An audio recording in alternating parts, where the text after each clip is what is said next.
On this episode of the Star Wars Time Show, the guys are doing it live again, and no, not that, the show. And they're providing a few new figure updates and a no-duh announcement for the Star Wars Jedi gaming franchise. From there, they settle into some very interesting quotes and explanations from Dave Filoni on the future of animated Star Wars and his role in Mando. Plus, we dive into his rant on the Duel of the Fates, which is golden.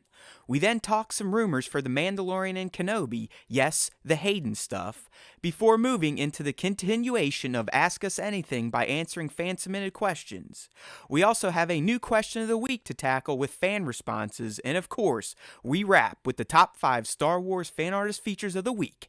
Cue the music.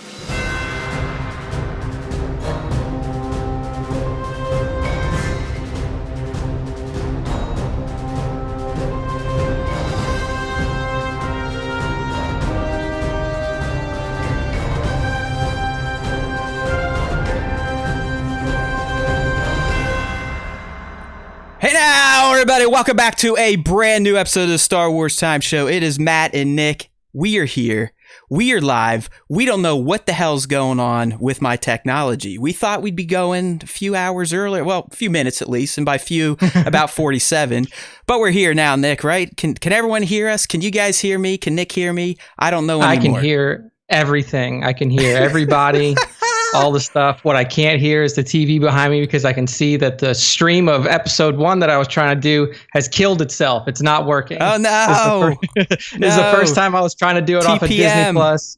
And apparently there's just too much bandwidth being used. So I will have to revert back to the physical Blu-ray discs for the next run. Yeah, we're getting some bitrate warnings here on the YouTube live stream. So I'm sure that's my internet connection fucking stuff up. But that's just how things go. So, hey, welcome to the Star Wars Time Show. This is kind of fun doing it live, isn't it? Yay! I can hear them all in the chat. Yay! Yay! Yay! We got 1/6 shooter. We've got Sir Dork. We've got Baron's Black Series. We've got Star Wars Black Series 2019. We got action figure snaps. We got Thomas Gross. I forget who he is. We've got everything Kylo. Who else is up in this piece? It doesn't matter. They're here and they're ready for some Star Wars time, right? All right, buddy. So I guess let's just get into it before the shit hits the fan over here on my end, because there's a good chance something's going to crash out. Either my GarageBand stem, this stem, I'm still getting bitrate warnings from YouTube, so who the hell knows what's going to happen.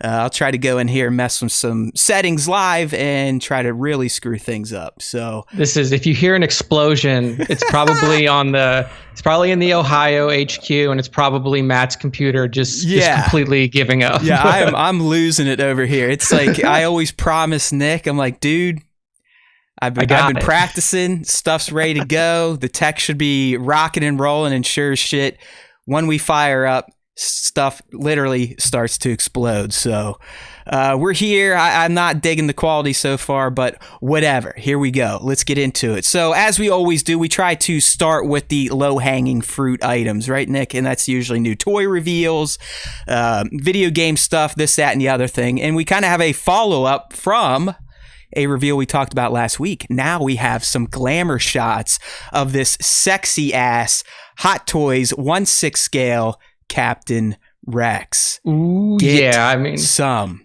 Yes, everyone, I am recording my stem. That does not mean GarageBand will actually keep going. But yes, I actually hit go this time. So thank you for asking, everyone. I do appreciate you looking out for me. But back to Rex here, Nick. You know, last week we just had the teaser image where all you could really see was his penis. Yeah, you can see not anything from the neck up. Yeah, basically you had this shot where you saw the old cod piece, and we knew who they were talking about. We're not that stupid. We are Star Wars fans, but we're not completely a bunch of morons. And we're like, hey, it's going to be a Rex. And some were wondering, would it be more animated looking, or would it look more like the Commander Cody Hot Toys that was revealed, many months ago at this point? Who knows if it will come out? Who knows if this one will come out? But we did get glamour shots, if you will, for the Hot Toys Captain Rex. And boy, oh boy, is he looking good. Oh yeah, definitely not the animated look like we, speculated on last time.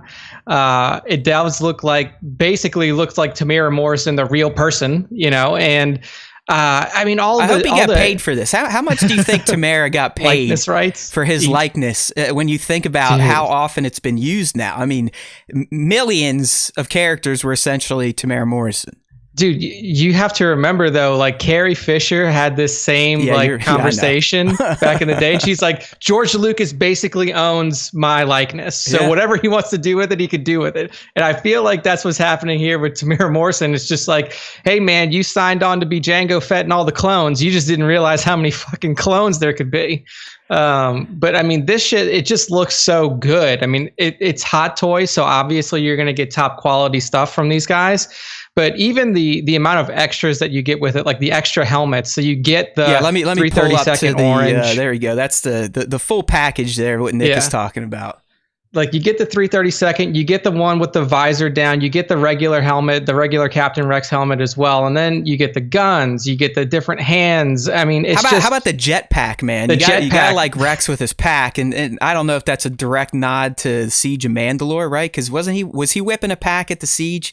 Yeah, I can't remember now. I mean, it's only been a few weeks, but it feels like the Clone Wars has now been over for decades. It was such an impactful end here. But hey, man, Rex with a jetpack, multiple helmets, that sexy looking face and bleach blonde hair.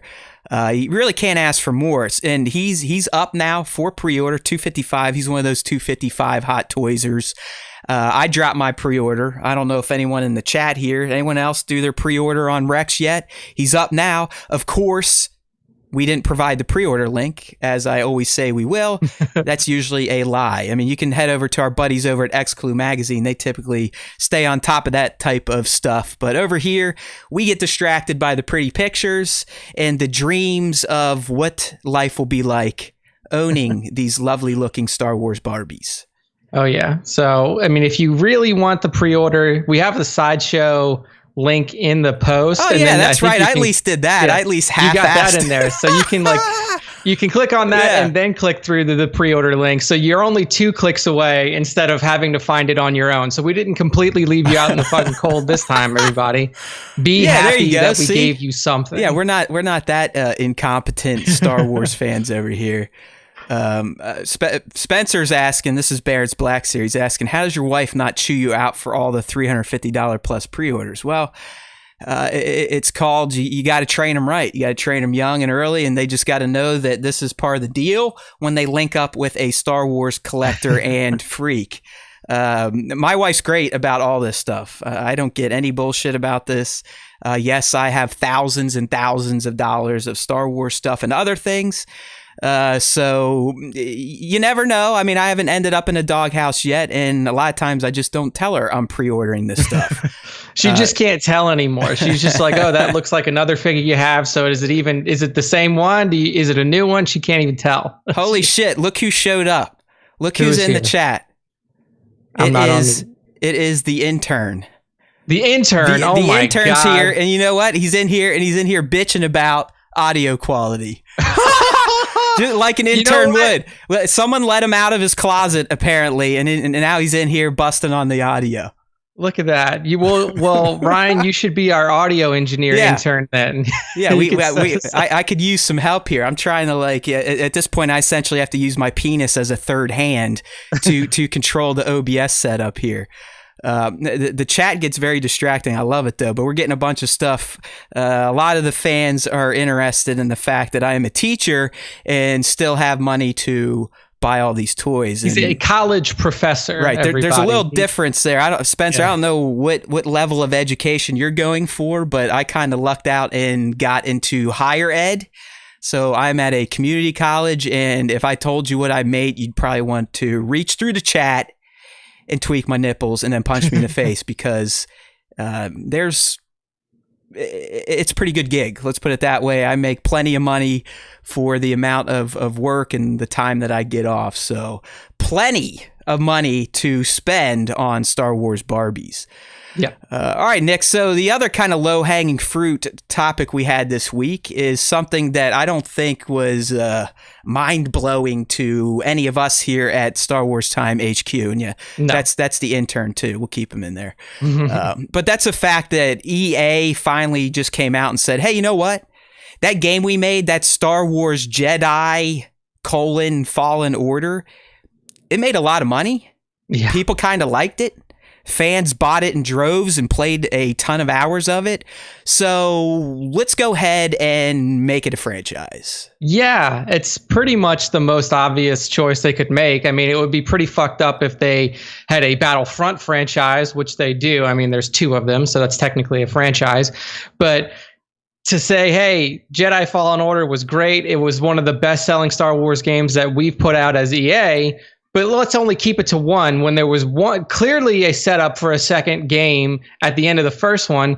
And like you said, the critical reception was really good. The fan reception was really good. And there's been people out there clamoring for more content. I mean, last week we talked about some pretty minor content updates. You got some arena play. You got some new cosmetics and stuff like that. But the one thing really we did fuck up, and I'll blame it on you. Okay. Because I think you covered this one, but they did add a new game plus. Oh yeah, new game plus is. I mean, I don't even consider that like. You gotta new stay content, on those details, though. Nick. I can't even consider that new because you're just playing the game. You're right, There's no new content to it. It's just I get it. It's a game. I don't know. I mean, I guess it's a game that could benefit from New Game Plus because typically the allure of New Game Plus, outside of you're an achievement or a trophy whore, is to kind of go through the early parts of the game being maxed out, right? Like you already have the powers, you're highly geared, this, that, and the other thing. So I don't know what it is with that game. I was a fan. I have no interest at this point ever going back to Fallen Order until it's either Fallen Order 2 or, as I kind of speculate here, and I think EA's kind of leaving it kind of murky right now, Star Wars Jedi could be opened up into all sorts of different territory and characters. It doesn't always, at least from my understanding, these Star Wars Jedi games don't always have to be about Cal. Yeah, I agree. We know that there are multiple Jedi that survived Order 66.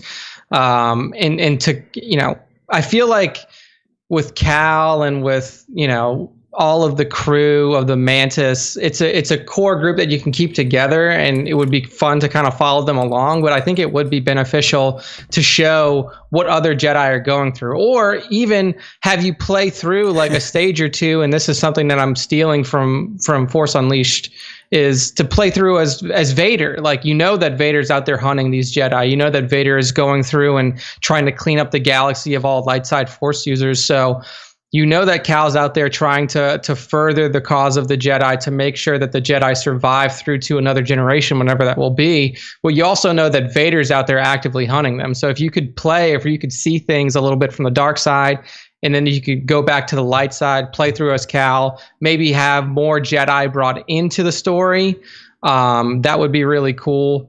It's similar to what you saw in Force Unleashed. Yes, you had Starkiller, who was this, this Jedi Force out there, and then he links up with Rom Koda, the old master that he meets on that trash planet. So I think that there's some parallels that you can play between those two games, especially since you're in a familiar time period. But I would like to see it go beyond Cal a little bit, maybe bring in some new characters, some new Jedi. I mean, I think something we talked about when we first broke the game down, that Cal kind of ended up being as milquetoast as a Star Wars character could get, right? Yeah. It wasn't, I mean, we got to see Order 66 through his lens, and you got a little more of the prequel era kind of fleshed out because of Cal. I'm not saying I hate him and he's a piece of shit. Mm-hmm. He just, I don't know, he didn't really bring anything. He's not a character that I look to him like, man, Cal was fucking rad. Yeah, I mean, Cal was Cal. That's it was definitely a game that was more focused on the overarching narrative of the time than the actual, like, this person's story. Like, you got these damn commenters, dude. You almost have to pull it up. I mean, we could essentially do a show just reading the comments. Now the intern is starting to throw a temper tantrum that we didn't let him know that we started live streaming these things. And I guess every once in a while, if you we should open up the closet. The Instagram. Follow the Instagram. Intern is anti-social media, so that's definitely one reason why he isn't in the know.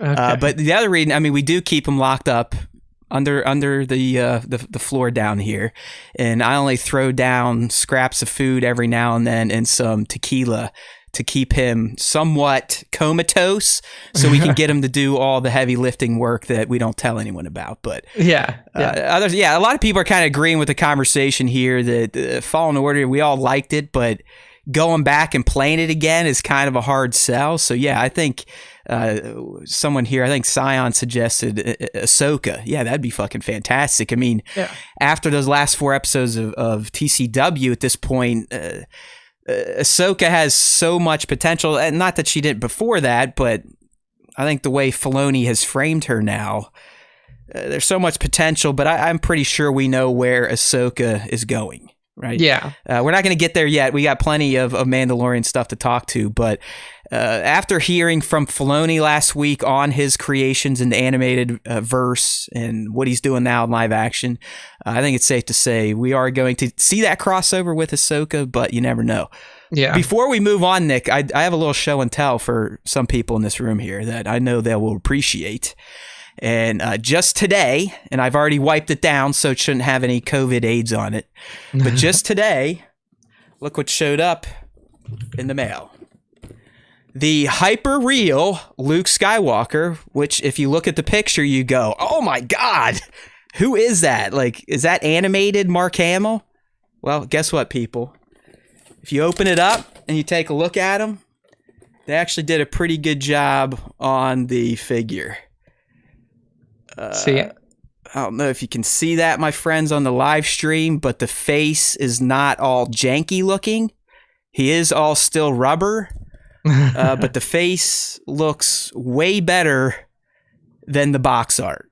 I mean, I remember when we first saw this. Look at the box art, dude. I mean, I know you can't see it, but I mean, the box art, he looks like an animated kind of Neanderthal man almost. Yeah, and I have the live stream pulled up now, and we definitely have a little bit of a delay, but I can see the face. You're showing it now, at least on my side. It does look better. It looks way better than the box art. So, like, how the fuck did they get that box art? I don't know, photo? Dude. I don't know. I mean, Klondike's asking better than 1,000 times better. I mean, I haven't ripped him out of the box yet because he just showed up before we went live. But just looking at him through the window, it's not even close. The figure is so much better in hand. And I know Trevor's over here. He's still unhappy, still thinks it looks like a cartoon.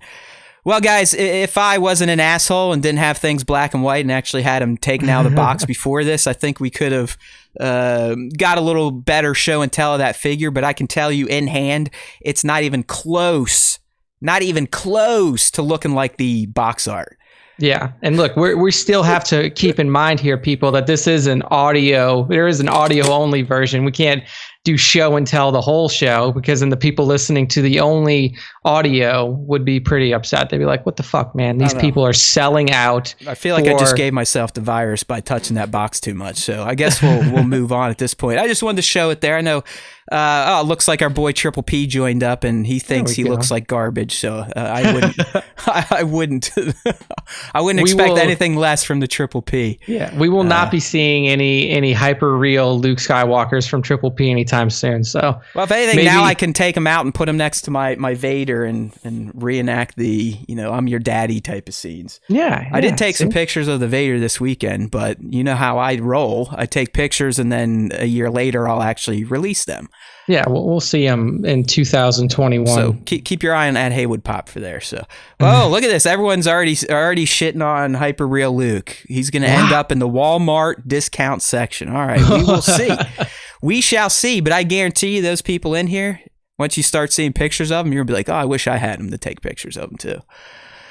Okay, Nick, kind of transitioning out of our low-hanging fruit Star Wars topics for this week, episode 110 here. We're moving into kind of a silly, canonized piece of content that we got from The Rise of Skywalker. I don't know how you feel about this, but when I saw this, I was like, I mean, it's all right, I guess. I don't think anyone would ever have picked up on this unless they bought the book. The visual guide for The Rise of Skywalker, but if I would have I own it, and if I would have actually looked at it, I probably could have put this up a lot sooner. Oh yeah. Well, I mean, the tweet we're talking about, I believe, yeah, this was posted January 6th, so that just goes to show you how in tune your boys from the Star Wars Time show really are with the Star Wars verse. I mean, it's now May, and we're talking about something that was discovered in January. But I think it was something that went over a lot of people's heads, and I don't really blame them because it's a big stretch that I think they're trying to make here. Yeah. But essentially, Dengar was in The Rise of Skywalker. He just has essentially gone nuts. I mean, he's kind of like a Real Housewives of Beverly Hills in terms of cosmetic surgery. Like the dude went crazy and ended up turning himself into this character named Hrothgar Dang.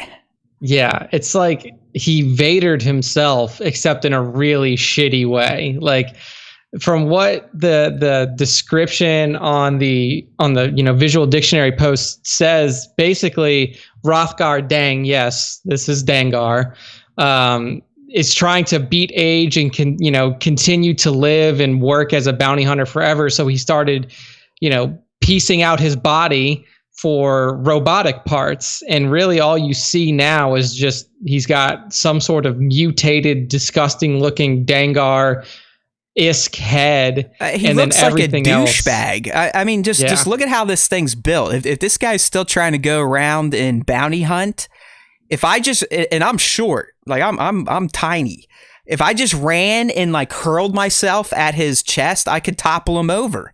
I mean, he's so top heavy. Look at these janky arms he gave himself. Then he like Arnold Schwarzenegger 1980s style his chest. Yeah, I know. His chest is so much bigger than the rest of his body. It's ridiculous. But this is what it says.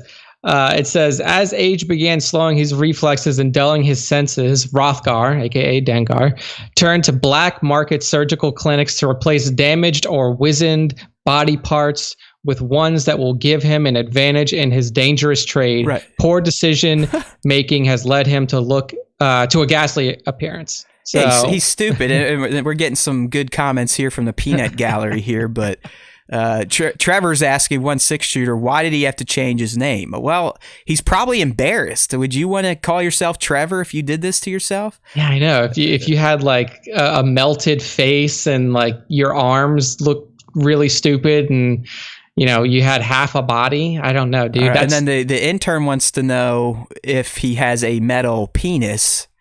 I don't know. I mean, looking down, it still looks like he's wearing a cloth. A loincloth, if not. So I'm going to go with he has left little Dengar intact. Intact, yeah.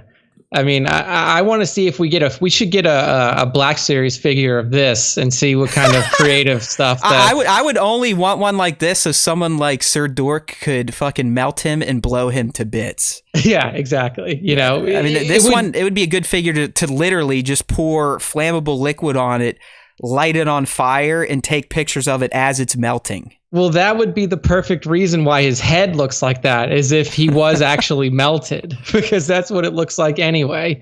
Anguished rictus is now permanent. It's pointing at his head and saying that is an anguished rictus on his face. So I don't know. I thought it was odd. I know this is old, and it just popped up. And Derpgar, I like that one from Rust Belt Collector. Derpgar. Yeah, it works.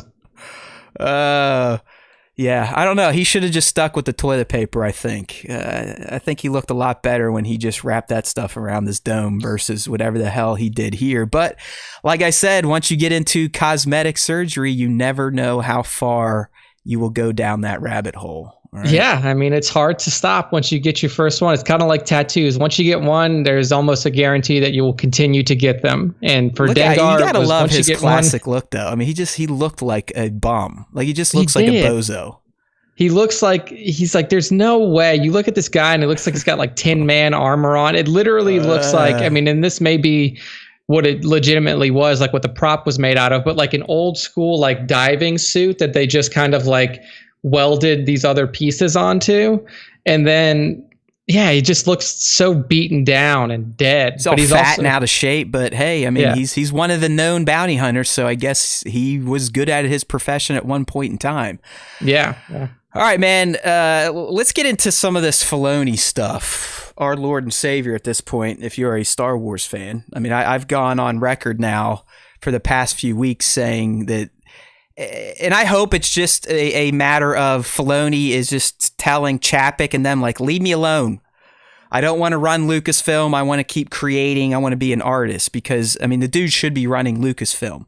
We're going to get into the next story here, but if you all in the chat have not watched The Mandalorian, whatever the hell it is, Disney behind Gallery. the scenes. Yeah, the Disney Gallery for Mandalorian, episode 2. It is a masterclass in Filoniism, and it shows you how much this guy is in tune with Star Wars and in tune with Lucas's vision. And honestly, if you ever need to explain to non-Star Wars fans why you love Star Wars and why you sit around and listen to two assholes talk about Star Wars, show them probably the last half of that episode where Filoni goes into a deep dive into the Duel of Fates, which we're going to do next, but it's beautiful. But before he dropped those bombs on our faces, and the Duel of the Fates stuff, Nick, is just, it's like I said, God level Star Wars.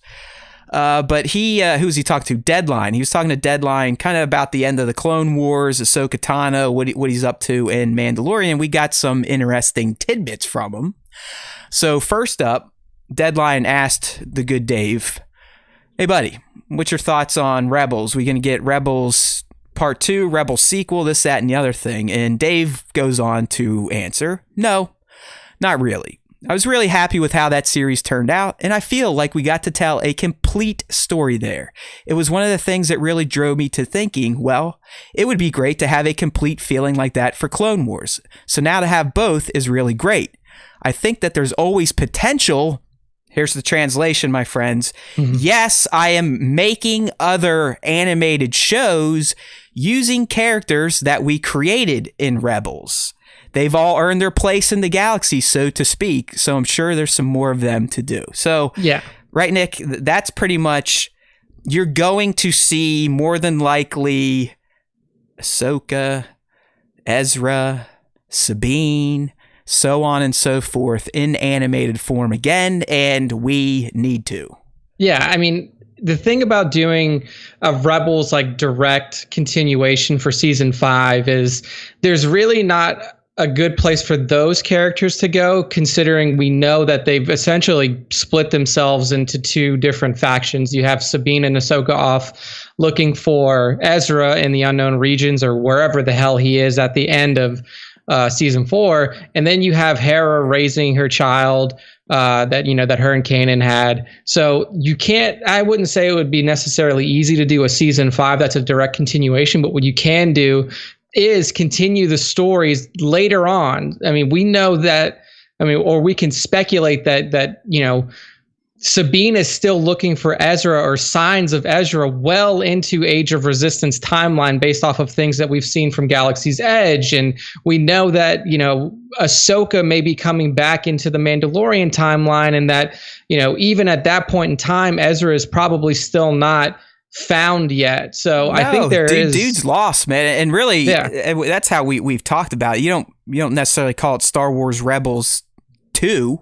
Yeah. We call it The Adventures of Ahsoka and Sabine as they look for Ezra. It's something like that. But you've got to wrap up that storyline, or at least bring Ezra and Thrawn back into the fold. You cannot leave those two characters in limbo in the unknown regions. So I think 100% we are getting more animated Star Wars using characters from Rebels, Clone Wars.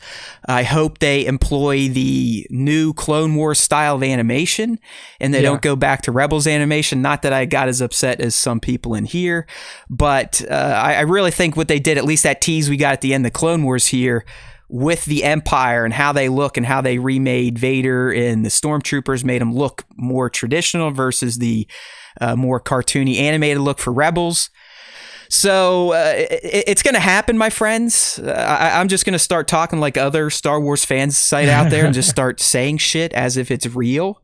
But there's no way Filoni leaves characters like Ezra and Thrawn just putzing around in the unknown regions. Yeah, I mean, it's too much. And I don't know about you, Nick, but I don't think you bring them back in live action. I think that story has to be dealt with in the animated space. Yeah, I agree. I mean, look, I would love to see a live action Thrawn for the intern. I did finish reading all 3 of the Thrawn books recently. In fact, I finished the 3rd one about 2.5 weeks ago.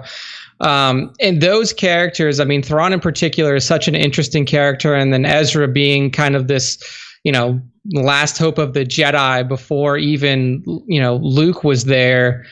It deserves a proper, I don't want to say a proper ending, but a proper continuation to see what's happening to these characters. Yes, dude. I mean, Star Wars Rebels, Ezra was essentially the main character. I mean, he was the central character, at least to me, and the Phoenix Squadron kind of complemented him and helped him become who he ultimately became at the end of season 4, making that sacrifice and essentially tapping into the Force whales to take him and Thrawn out of the galaxy, save the day so the rebels could kind of continue on towards the Battle of Yavin. I mean, there's such an interesting dynamic that you can play with an animated series like this, because you don't have to just focus on, one of the two parties. It doesn't just have to be the search for Ezra through the eyes of Sabine and Ahsoka. You can play it to where literally you have, 2 continuous threads playing through each episode where you see Thrawn and Ezra in their unknown regions, wherever they are, different galaxy, who the fuck knows. And then you have the thread with Ahsoka and Sabine looking for them. And then you can see, like, you learn a lot about Thrawn through these new books. Like, you learn that, yes, he has a loyalty to the Empire, but it's not like a complete loyalty. It's not some sort of like, General Veers or Vader for the most part, until he's seeing his son getting murdered on the floor. Exactly. Like, he has a lot of other allegiances and alliances to the Chiss Ascendancy, and there are other things that he doesn't just blindly follow the Imperial way. Like, he can see, like, I am in a situation where it's better for me to make an ally of the person that I'm with than to, continue to treat him as my enemy. So there's a lot of different ways you can play with those two characters. I mean, Ezra being the kind of more stubborn and, emotion driven character. And then you have Thrawn as the more analytical, very, straightforward. This is what we need to do to survive. I want to kind of take us off topic, because that's what we do. We're having a goat fight in the chat right now, by the way. Oh no! It's, we got the 2 original goats are in here, and there's about to be a brawl. A battle? What's happening? I don't have this. Everything Kylo, he said it's time to settle the debate, goat v goat. So they're having a little goat off in here. Here we go. But then Jared came in and just said, "Hey, we're all goats." So Jared's definitely the hippie of the chat. Look at that. See, I like that, Jared. Jared is playing the true Jedi of the two, and then as his name suggests, Jesse is. Oh, there you go. Klondike's got goats farting in the chat. I love it. The chat's definitely spicing things up. But kind of back to Ezra in my little tangent here.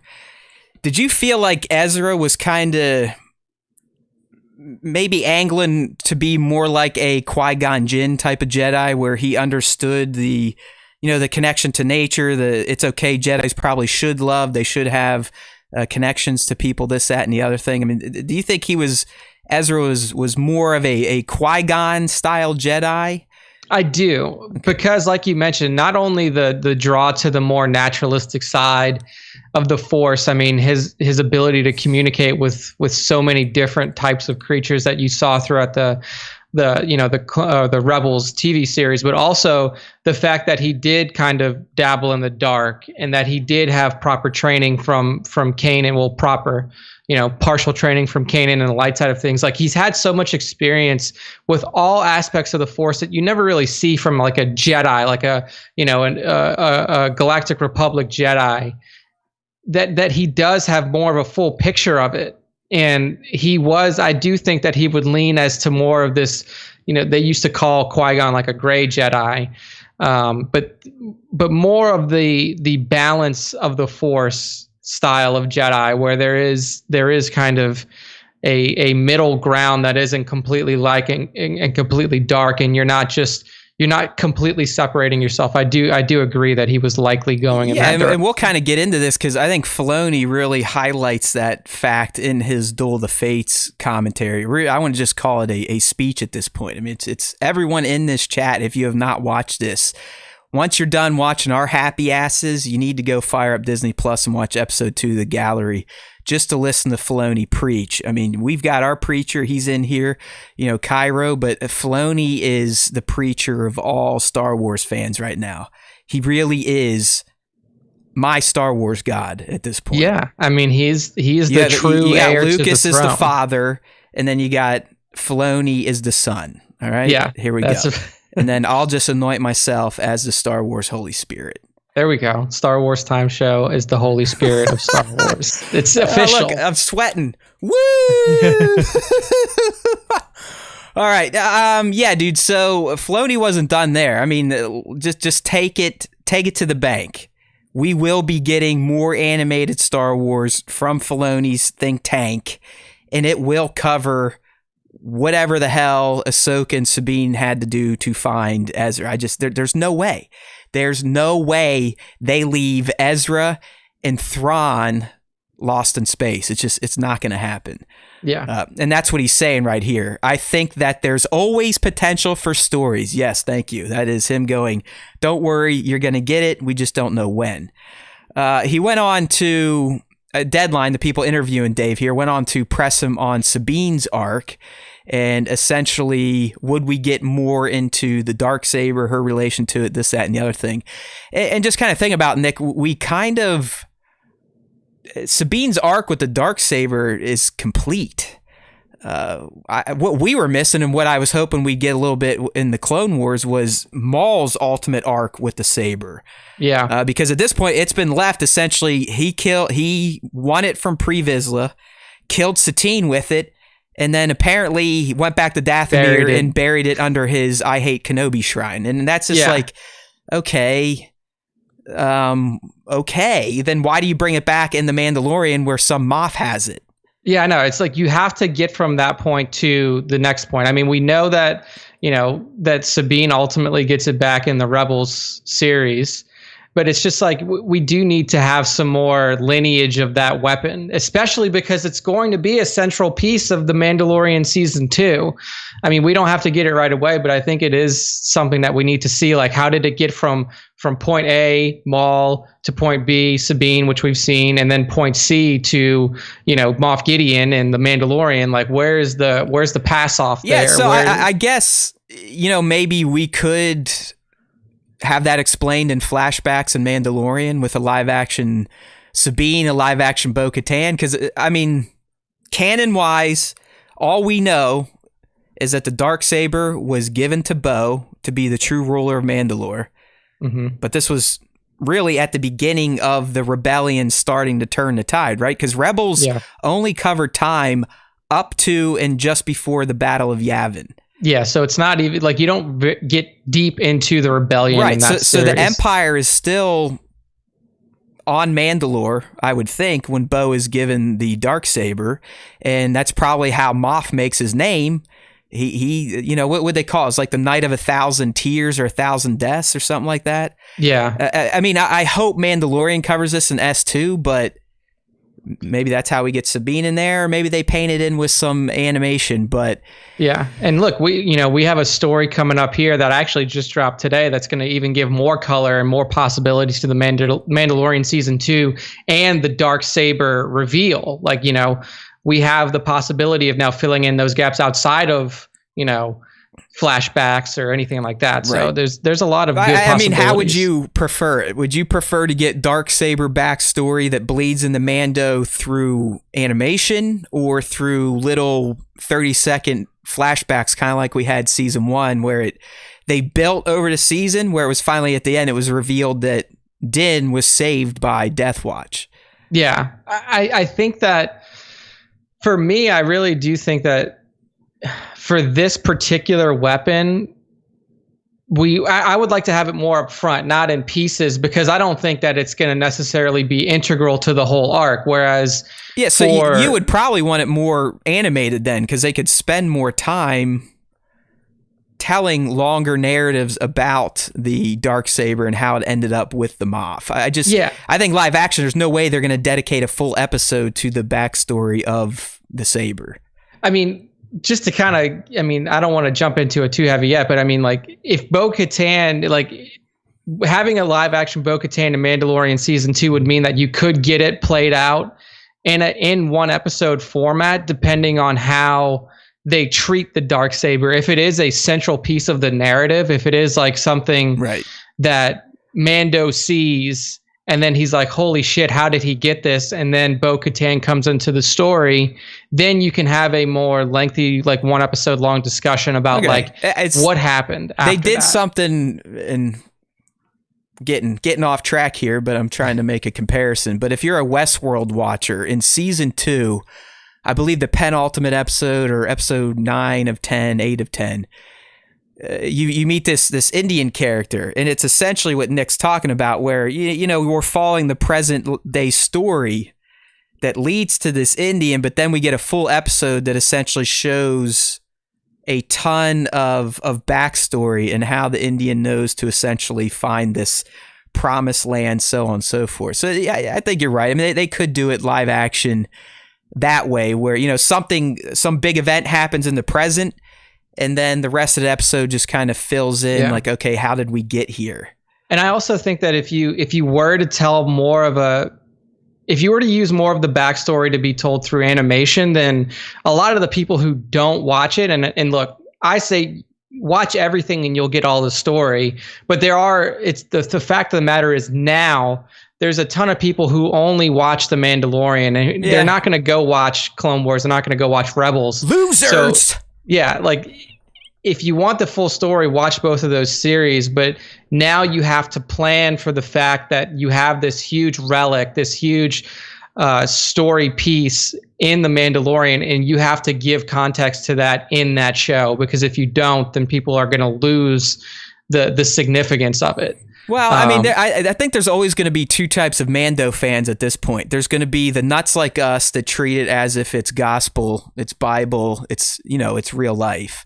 Yeah. Then you have people like our friends and family, where they just really like it for the entertainment, and as long as little guys in there doing the tiny hand stuff, they'll be like, hey, all right, cool, all right, that's where that dark sword comes from. Who gives a shit? It's really people like you and me that are going to be sitting there like, well, I want to know exactly who touched it, when they touched it, how they wielded it, so on and so forth, blah blah blah. So you're probably right. I bet they would cover it pretty quick, maybe in a few minutes. Like, here you go, here's for you nuts, and then here's for the people that they'll just kind of wash over their head. But we'll give the real hardcore fans just a little bit of lore love on the Darksaber.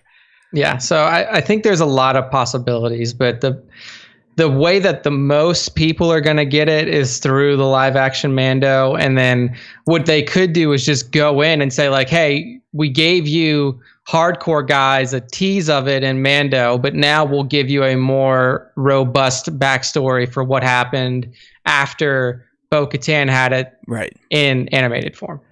Yeah, we got some comments here. They're like, yeah, what if live action Maul through flashbacks? Yeah, all that could work. Oh yeah, I mean, I don't know what Maul's gone by Mandalorian, unless and like I said, I feel like if they didn't tell Maul's story with the saber in Clone Wars, it's over at this point. Yeah, because like you have to remember that the only thing that you would really fill in terms of Maul's time with the Darksaber is what happened to it after what ended, the end of Clone Wars. So he kills Satine. Now what does he do with it? Did he truly just bury it and fucking hate Kenobi over it? I mean, it's like, all right.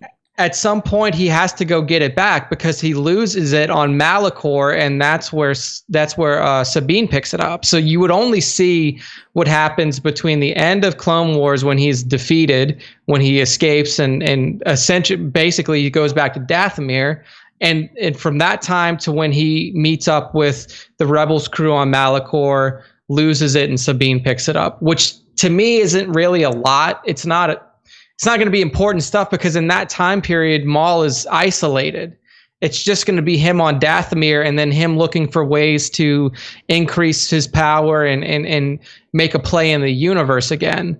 Obviously, through that time, you do have the formation of the Shadow Collective and all of the things that we see start to play out. Well, hell, the Clone Wars showed us that he had the Collective up and running with Crimson Dawn prior to the end of the Clone Wars, which was awesome to see. And I'm with everyone in the chat. We need as much live action Maul as we can get before Ray Park puts on another few pounds, because I love that guy and he moves like a motherfucker. But he had a little tire there in that behind the scenes for Clone Wars. I mean, I'm getting old too. It's not easy to keep that lower stomach area flat, but have at it. And you know what? We probably would have got a lot of live action Ray Park Maul if Solo didn't bomb. So I blame that on everyone that took their TLJ hate out on Solo and made that movie crash and burn, because I'm telling you right now, we were getting more Solo content, whether there was already haters wanted it or not. planned. But yeah, I mean, just listen,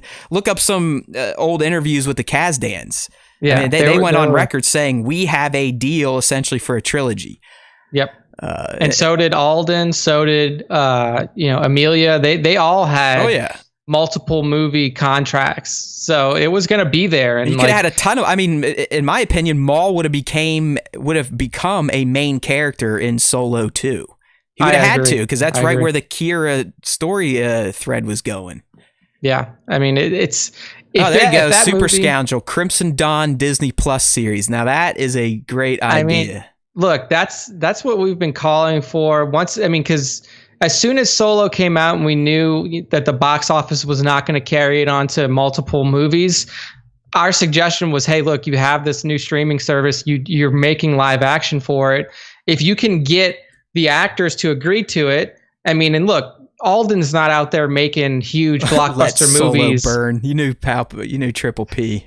Triple P. Yeah, he's one of those that he's got Alden's head on a pike, and it's like a voodoo doll. He's sitting there and he stabs it every once in a while. But like, the people who made Solo are not out there making multi-million-dollar movies right now. Like, they have the ability to make these TV shows. So to me, that would be the best way to pick it up. But Nimbon Band of Brothers, that'd be good. Yeah, that would be really good ideas from the Peanut Gallery. So, yeah, I mean, I don't think we're going to get live action Maul in anything but a continuation of the Solo franchise, which means we're probably not going to get any more live action Maul, which is a bummer, especially because if you did watch that behind the scenes with Ray Park training for the Siege of Mandalore duel, it's just fantastic, man. I mean, I love the guy. If you ever at a celebration or an event where Ray Park is emceeing or doing a panel, I highly suggest checking it out. A lot of times you can get into it because people want to go to the other things, the bigger names. But I watched one with him and Warwick two celebrations ago at the TLJ celebration, and it was just excellent. I mean, he was up there. He's so animated still, and someone threw up a bow staff to him, and he started redoing all his moves from TPM. Ray's just a great guy, a great Star Wars character actor to listen to, so highly recommend that. Yeah. We're not done yet with this Filoni stuff, and I just want to point out how he more or less confirmed that Rosario is in Mando Season 2. Yeah, right? So here's how it happens, Nick. I mean, I don't know how you parse this, but Deadline straight up says Rosario Dawson is reportedly playing Ahsoka Tano in Season 2 of The Mandalorian, yada, yada, yada, blah, blah, blah, right? And then Filoni doesn't come in and say, hey, yeah, I don't know, that'd be great. It's not going to happen, though. He just rolls right into, to me, essentially accepting Rosario as fact. And he's just like, hey, I was fortunate enough to learn directly from George Lucas, do's and don'ts, and this, that, and the other thing. So, blah, blah, blah. I think that he's said multiple times that Ahsoka has earned her place in live action.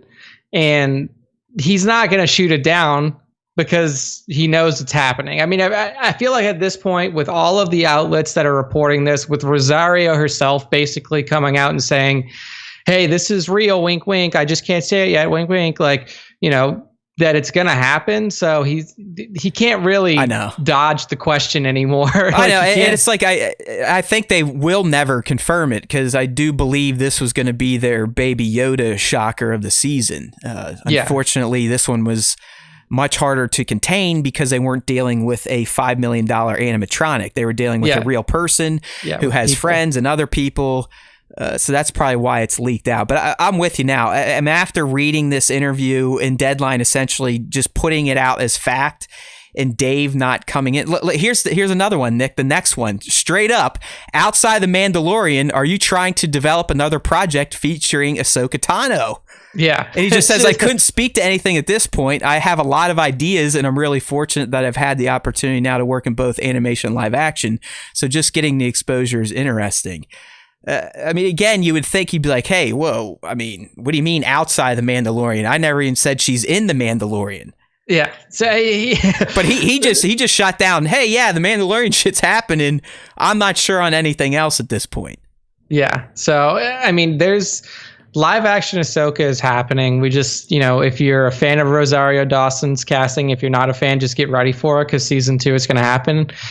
We also have, I mean, like, just since we're talking about it now, like, it's not being delayed. Like, that's one of the other, news pieces out there. Like, it's going to happen. Yeah, you might as well just talk about now. That's if you didn't see it out on the site, StarWarsTime.net, shame on you. Poke your eye out. But Chapek, who I guess is still CEO, isn't that weird? Like, Bob Iger's like, I'm coming back, I'm leaving, I'm coming back, I'm leaving. But apparently this Chapek guy's still running Disney. Yeah, and he was talking on a call that they're going to start opening up Disney Shanghai. But he also mentioned that Mandalorian Season 2 is absolutely on track for its October delivery.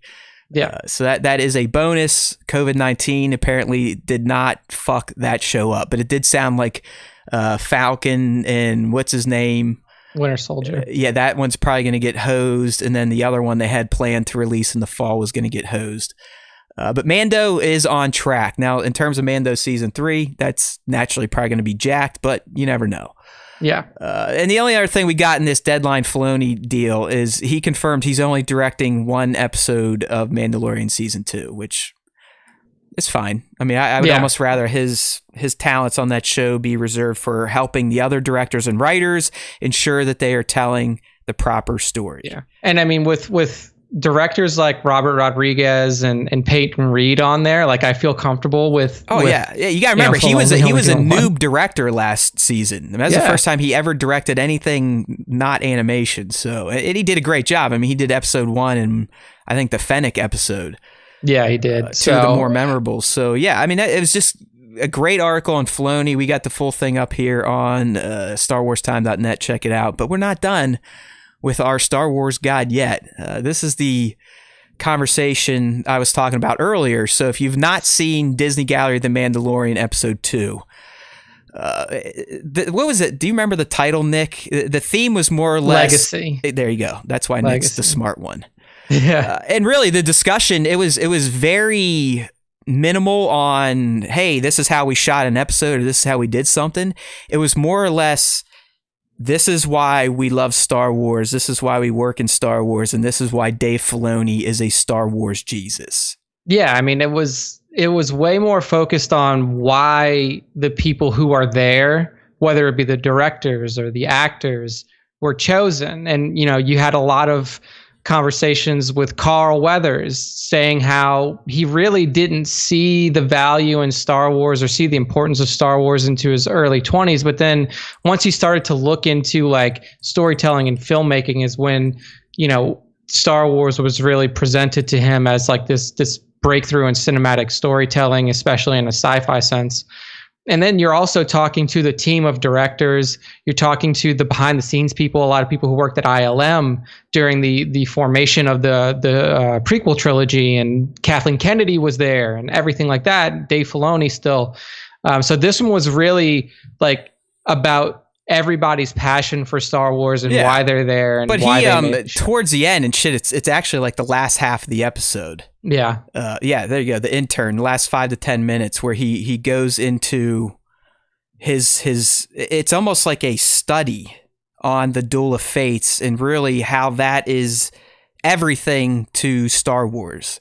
Yeah. And you might think about it like, yo, Duel of Fates, the song's fucking kick-ass, the battle was kick-ass. And he brought that up. He's like, most people just remember the Phantom Menace for the fight, and the fight looked cool. But the way he breaks it down, you're like, wow, I mean, this guy really does get it. And this is exactly how I feel about Star Wars. This is why I do all this stupid shit. This is why Nick and I spend half of our fucking Tuesday setting up live streams for 10 people to watch. Because Star Wars moves me.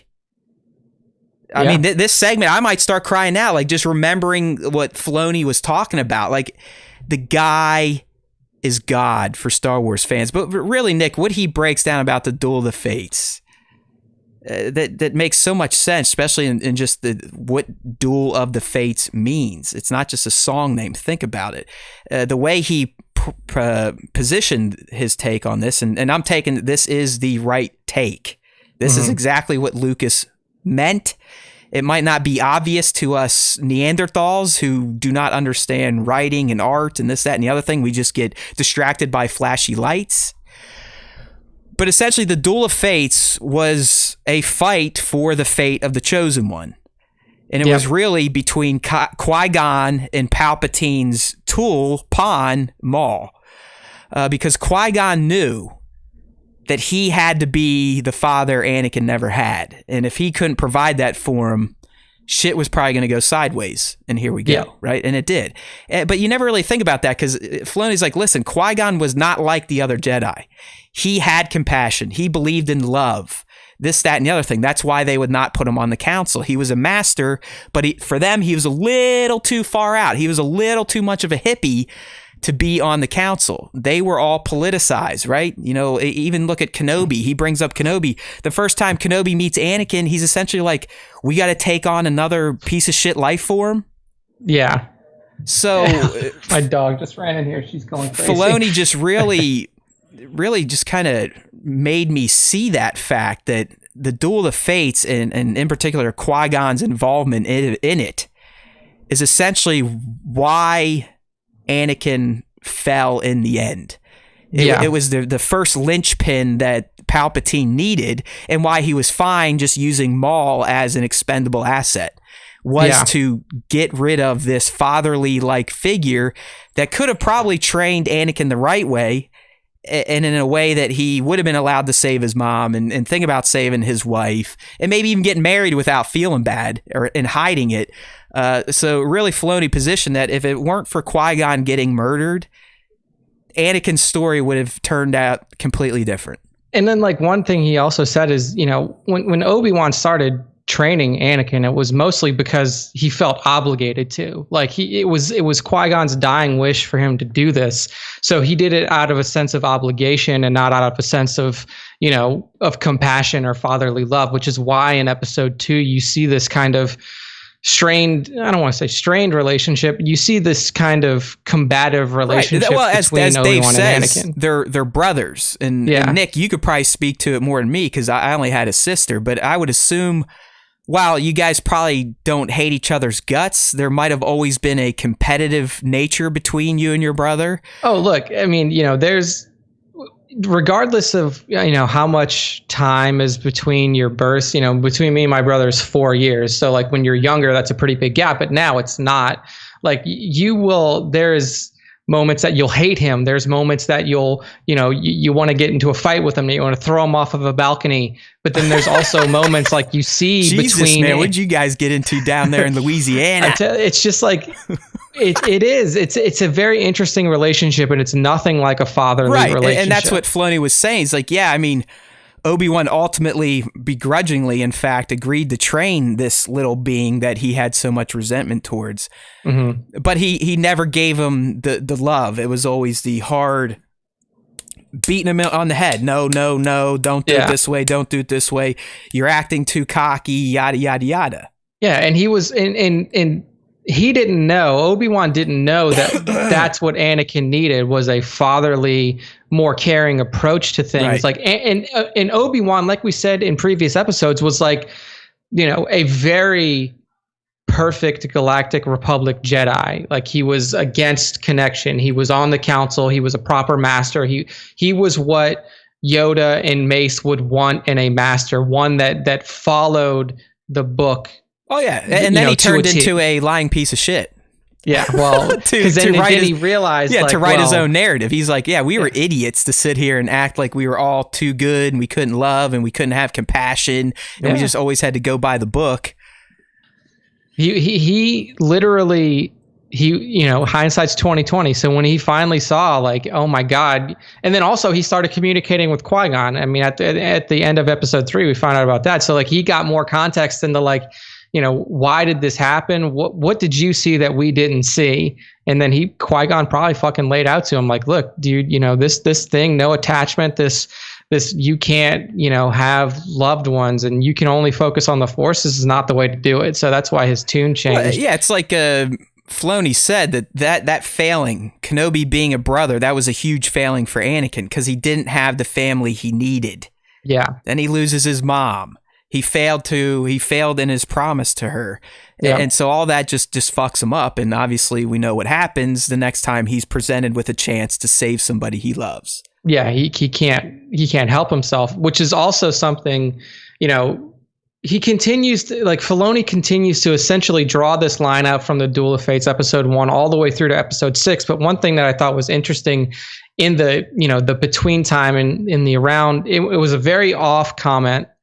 And he was talking about, like, he says, a lot of people thought that Anakin should have been darker leading up to his fall in episode 3, and he disagreed.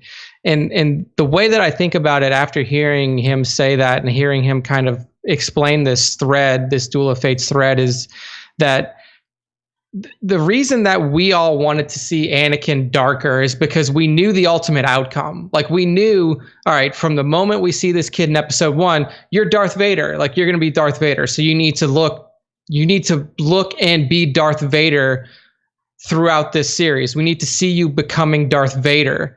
But what Filoni is saying and why you don't see the darkness in the movies, like this progressive fall to the dark, is because the decision was an irrational decision. The decision was made in the moment. The decision was made out of emotion, and it wasn't a controlled emotion that Qui-Gon could have taught him.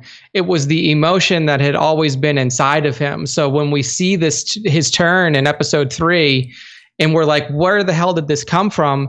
It's because it comes from a place of irrationality. Yeah, I'm glad you went here, Nick, because in our little Slack chat, I was communicating with you last Friday. Yeah. I just got a new movie screen, 100-inch screen and projector. So we set it up down in the basement, and the little kid's like, I want to watch a Star Wars movie. I said, you know what?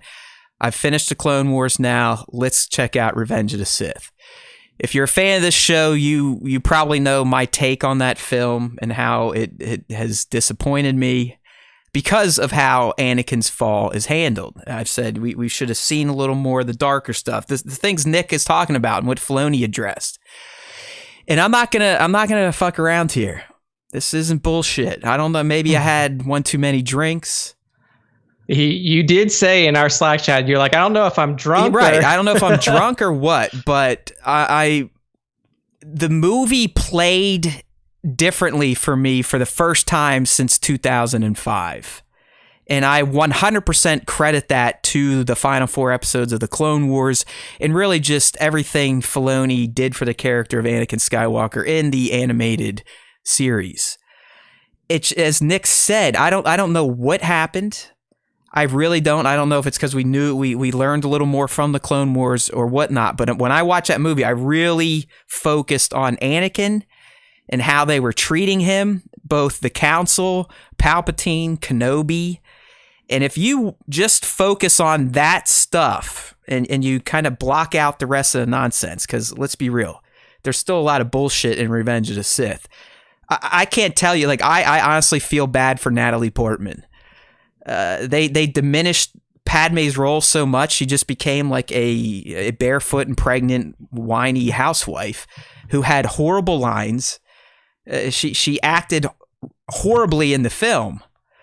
But like I said, now, when I just focused on Anakin and his treatment and how he reacted to things, I came away in that moment when he chops off Mace's arm and bows down, I was like, you know what? This kind of fucking clicked for the first time in my life. And it felt good. It felt good. I'm not going to say that I'm going to become a champion of Revenge of the Sith. I still think Hayden has some wonky acting in that film. There's wonky dialogue and there's just odd stuff in general. But for the first time, Nick, I finally felt like, you know what? With the Clone Wars stuff and Anakin and Ahsoka and Maul and this and the Jedi Council being dickheads and a bunch of hubris assholes, I was like, I finally see what George was going for. Yeah, I mean, what essentially happened is Palpatine inserted himself as that father figure. Yeah. In the place of Qui-Gon. And, you know, who knows if Qui-Gon could see this in the Force, if he knew that this was going to happen. But what essentially you see is Qui-Gon dies, Obi-Wan becomes the mentor of sorts. He becomes the trainer, but not the father. And then Palpatine is the one that comes in and says, and is giving him all of this essentially praise. You're the strongest Jedi here. I mean, he strokes him so hard. I mean, he tells Anakin everything Anakin has wanted to hear from Obi-Wan Kenobi. Exactly. And Qui-Gon wouldn't have told Anakin what he wanted to hear, but he also wouldn't have been, shut up, Anakin, do it my way or hit the highway. Yeah. And it doesn't help that in that scene where he's denied the rank of master, that Obi-Wan doesn't stand up for him. Yep. Like Obi-Wan doesn't come in and say like, hey, I know that he's the youngest of the masters, but, you know, or he would be the youngest of the masters, but he has, you know, given his track record, given what he's done for the Republic in this time of need, given, you know, the fact that now that we know that he's trained, you know, like, you know, he had an apprentice under him and all of these different things. Right. Like, see, oh man, that's the other thing. Like the Clone Wars fleshes Anakin out so well. Yeah. You see the hero of the Republic that General Anakin Skywalker was. So now him being denied the rank of master holds so much more meaning than it did in the movies alone. Because basically in the movies, he was still willing to do the right thing. He comes back after figuring it all out. And Mace fucking Windu. I blame everything on Mace Windu at this point.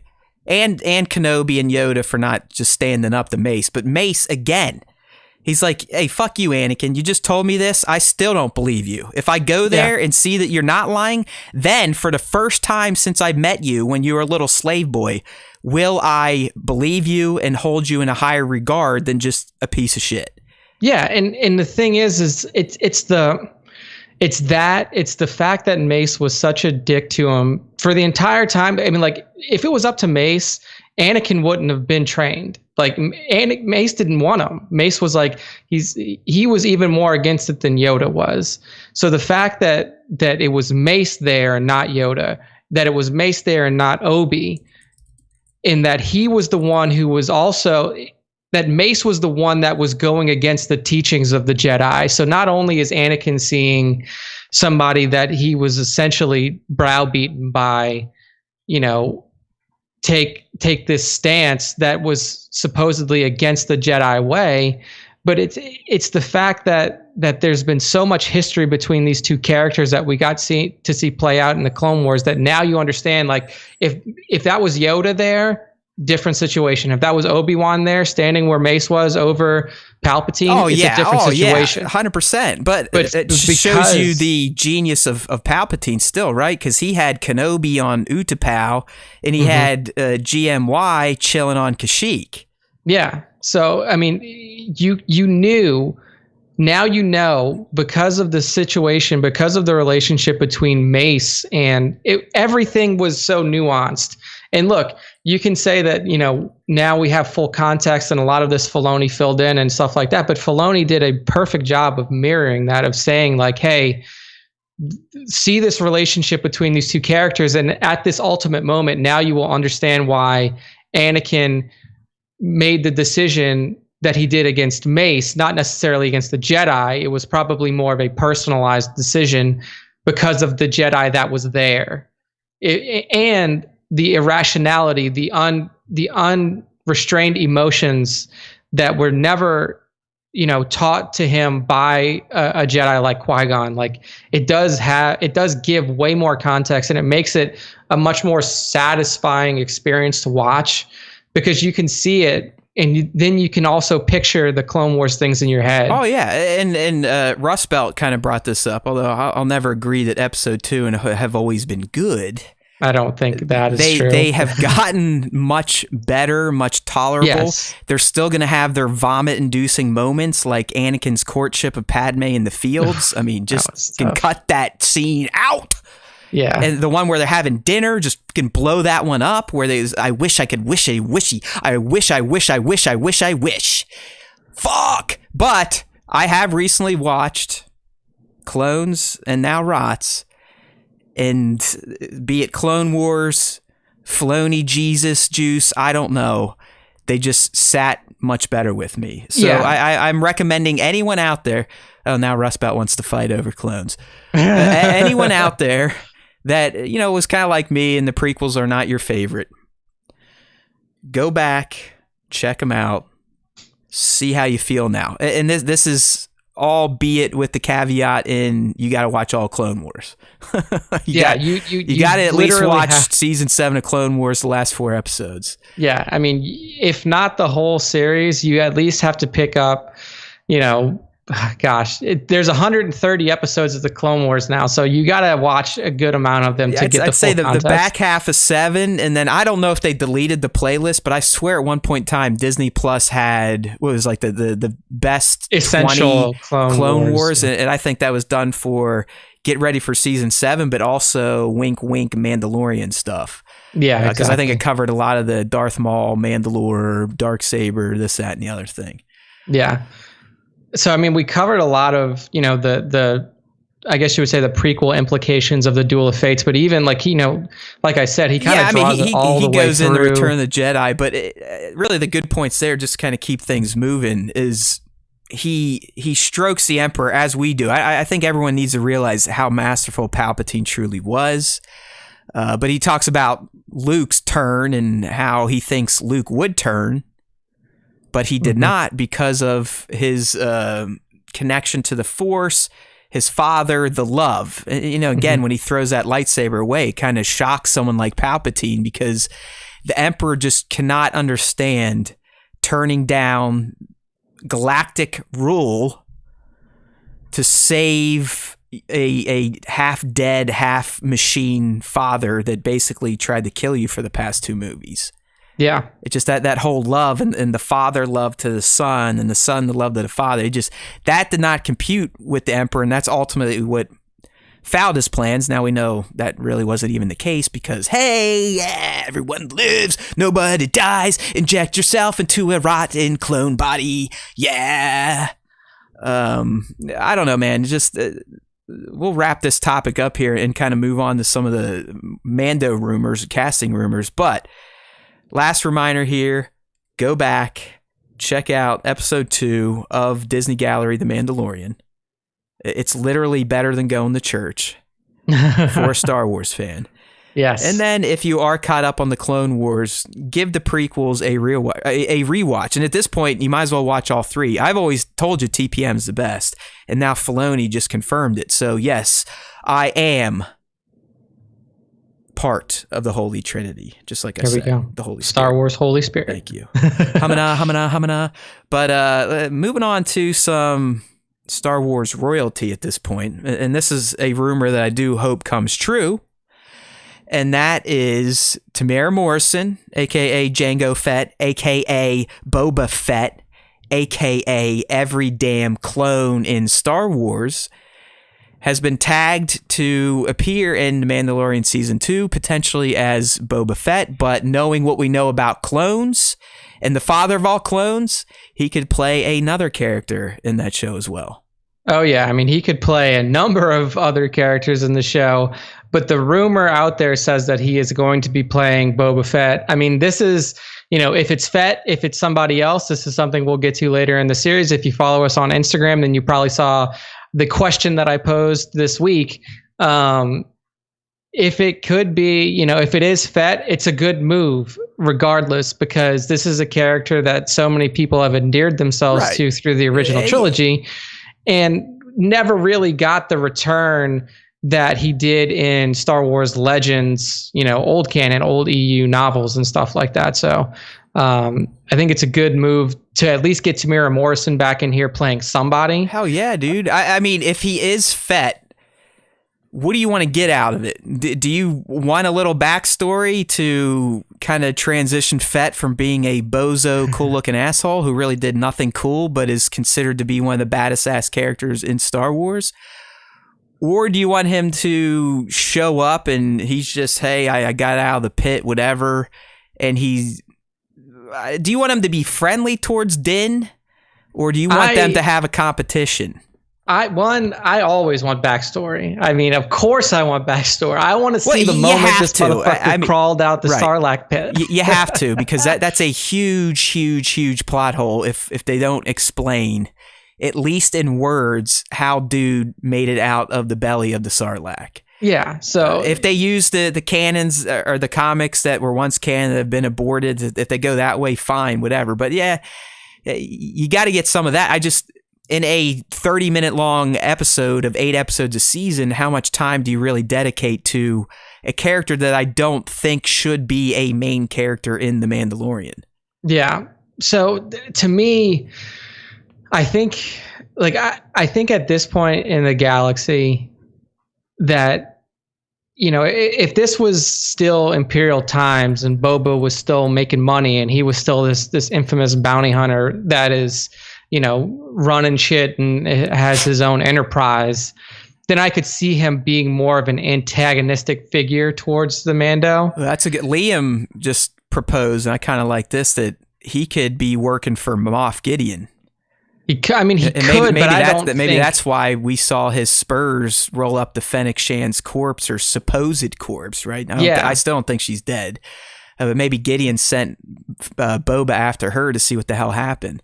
Could be. It could be. I mean, I don't think that he would be doing it out of a sense of loyalty or obligation to the Empire, though. If anything, it is a job. And that's how Boba Fett was always described in old canon, is that he doesn't have a personal vendetta against Han. Like, that even came up in one of the books. He was like, look, I don't have anything against you. Like, in one of the Star Wars Legacy of the Force books, like, they actually linked up together, and like, he had a conversation. He was like, look, I never had anything against you. A lot of people wanted you dead, and a lot of people wanted to pay me good money to do it. So that's why it seemed like I was always on your ass. But like, I don't have anything against you personally. And right now we're working together because we have a mutual interest. If somebody pays me to kill you again, I'll be at you just like I was before. So I don't think that you can play Boba Fett as like an Imperial sympathizer or anybody who's like, loyal to the Empire. Right, but if Moff is going to give him some cash, like you said, he'll take it. Yeah, I don't know. You remember we talked about this back when we saw that Stinger scene. Who could it be? If it's Boba Fett, I was all like, fuck him, we don't want him on the show, it's going to take away from Mando. And then I kind of changed my stance on that the more I thought about it, because of how people revere Boba Fett for some reason.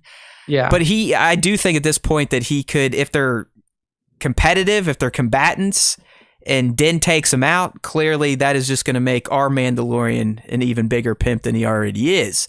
Yeah. If they teamed up, that could also be quite interesting, because here we're getting a prequel era character that is essentially the genesis of all these clones and turmoil in the galaxy and help bring about the Empire itself indirectly, sort of. Maybe they kind of team up, and since the Mandos, I even hate calling Fett a Mandalorian, because we still don't. That's a little muddy, right? Was Jango a real Mandalorian? Was he? He's a Mandalorian, an outcast Mandalorian? Did he steal his armor? Did he earn his armor? Who the fuck knows? I thought that, one, Favreau has dubbed them Mandalorians by creed, if I remember.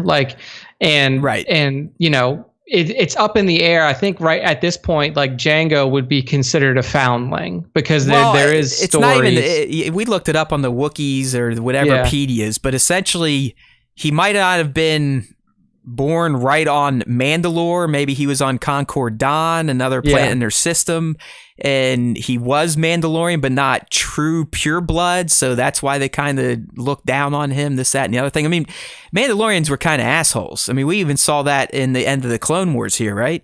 Yeah. Bo-Katan goes and asks for help, and before the job's even done, she's like, are you guys going to get the fuck out of here yet? Because we're Mandalorians and we don't get help.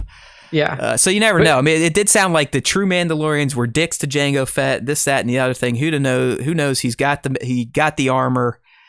He doesn't quite adhere to the creed that we now know in The Mandalorian, but did that creed even exist back then? Probably not, because Clone Wars, we do see them taking their helmets off all the time, in fact. And it would make sense that they put the creed in to kind of salvage whatever their heritage they had left after the Empire essentially murdered them all. And that's why I would like to see him, like, I could go either way in terms of the combative versus the helpful Fett. Right. But I would like to see him more in a lighter kind of way, you know? Yeah, not just, he's no good to me, dead. Yeah, like he as much as he, you know, is this infamous bounty hunter, he is at his core, and I feel like he believes somewhere in his core that he is a Mandalorian. And knowing what has happened to his people and knowing what has happened to, you know, Mandalorians all over the galaxy, I feel like he would be drawn back to that society. Well, here's another tie-in. He's got a hard-on for Jedi.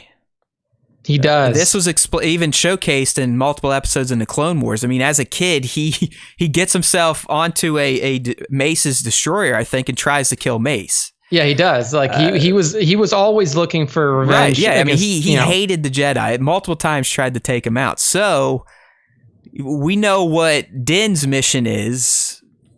They could work that angle. You know, maybe Boba's tagging, following the Mandalorian, knowing what he has, to maybe find some Jedi just to murder, you know, get a little more revenge out of his system.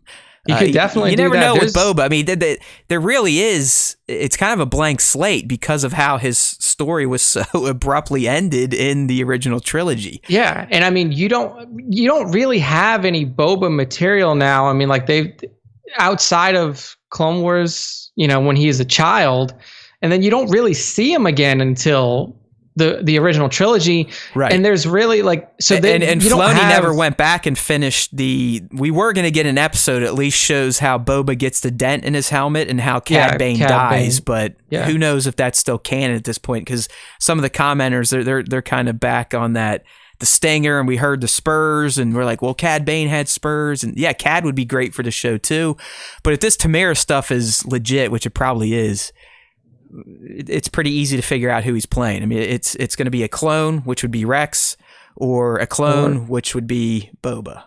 Yep. And, you know, this next rumor that we have here can kind of, you know, if you're Greggy on Boy is saying, we'll address Greggy here. He's got a good point. What is Greg would you want Fett and Kenobi? Because, well, listen, there is in the rebooted Star Wars comic canon, I believe Vader does send Fett to Tatooine to investigate some shit. And he either runs into Luke there or he runs into Kenobi's old hovel. But Fett, canon at least, was used to kind of explore some Kenobi stuff. I mean, he can definitely be in both. I mean, he can be in Mando and Kenobi. I don't think that the way that the Kenobi series is playing out, that would add to the narrative. There's no room for it, right? I'm with you. So, sorry, Greg, we tried. But it's purely based off of where it lies in the timeline. Like, I don't think that at that point in time, you know, one, Boba would even be in the employ, quote unquote, the employee of the Empire. And two, I don't think that that's necessarily Vader's focus at that time. I think there's, you know, I mean, again, like, it depends on where this timeline sits, but I don't know if one that would fit the narrative of the show, because I think the narrative of the show is going to be more focused on Obi and not necessarily on the Vader searching for Obi aspect of things. Right. But if he is there, I mean, I don't think it would be out of place. Like you mentioned, it's kind of already been brought up in the comic series and different things like that. So it could happen, but I just don't know. Dad. Hey, what movies are you watching, Greg? He didn't kill Boba's. Obi didn't kill Boba's dad. Obi-Wan Kenobi doesn't kill Django, you silly boy. Mace cut his head off, sir. in Attack of the Clones, they had a tussle. Obi-Wan Kenobi's the white one with a beard. Mace Windu's the bald black guy. Yeah. Okay. Just yeah, like Django tussled with Obi. But also, like, fucking Django didn't even know who that was. Like, Django didn't know who that guy was. He's just like, this is some Jedi that's sent here and is fighting me for some reason. Like, he didn't know what was going on. Django he's just an honest man trying to make his way in the galaxy, right? Yeah, and you know, Boba is scarred because he picks up the severed head of his father off of Mace Windu's blade. So, I don't know all about it, Tamara. I mean, we're probably going to revisit this during our fan question segment, so we will be back. But as Nick was getting ready to kind of tease here, just before we went live, we got one hot off the presses, and that's the fact, and some of you in the chat have been already talking about this, and we're still going to treat it as a rumor until it's officially announced, but Katie Sackhoff, who voices Bo-Katan, is supposedly now going to be playing Bo-Katan in what else? The Mandalorian. All right, so before we get into this, Nick, at this point, Ahsoka, Boba, Rex, Bo, Sabine, at what point do we have to start drawing the line in the sand and being like, okay, let's all calm down? Would they really do this? The guys that crafted that excellent first season, the slow drip reveals, are they really just going to flip the switch now and be like, hey, everyone that Filoni created in animation, you're now in The Mandalorian Season 2?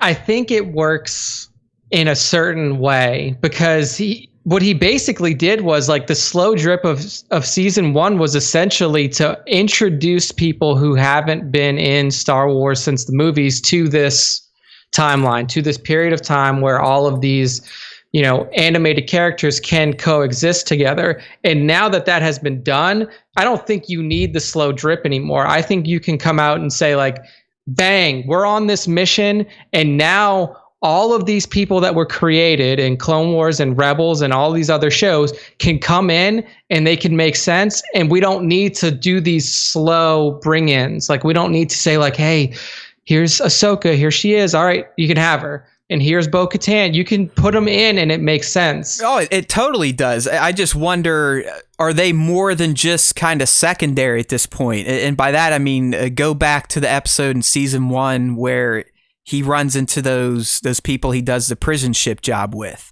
Yeah. Is it something like that where he just meets them for a scene or an episode and then, hey, all right, they're gone for the next few episodes and maybe we'll see them in season 3?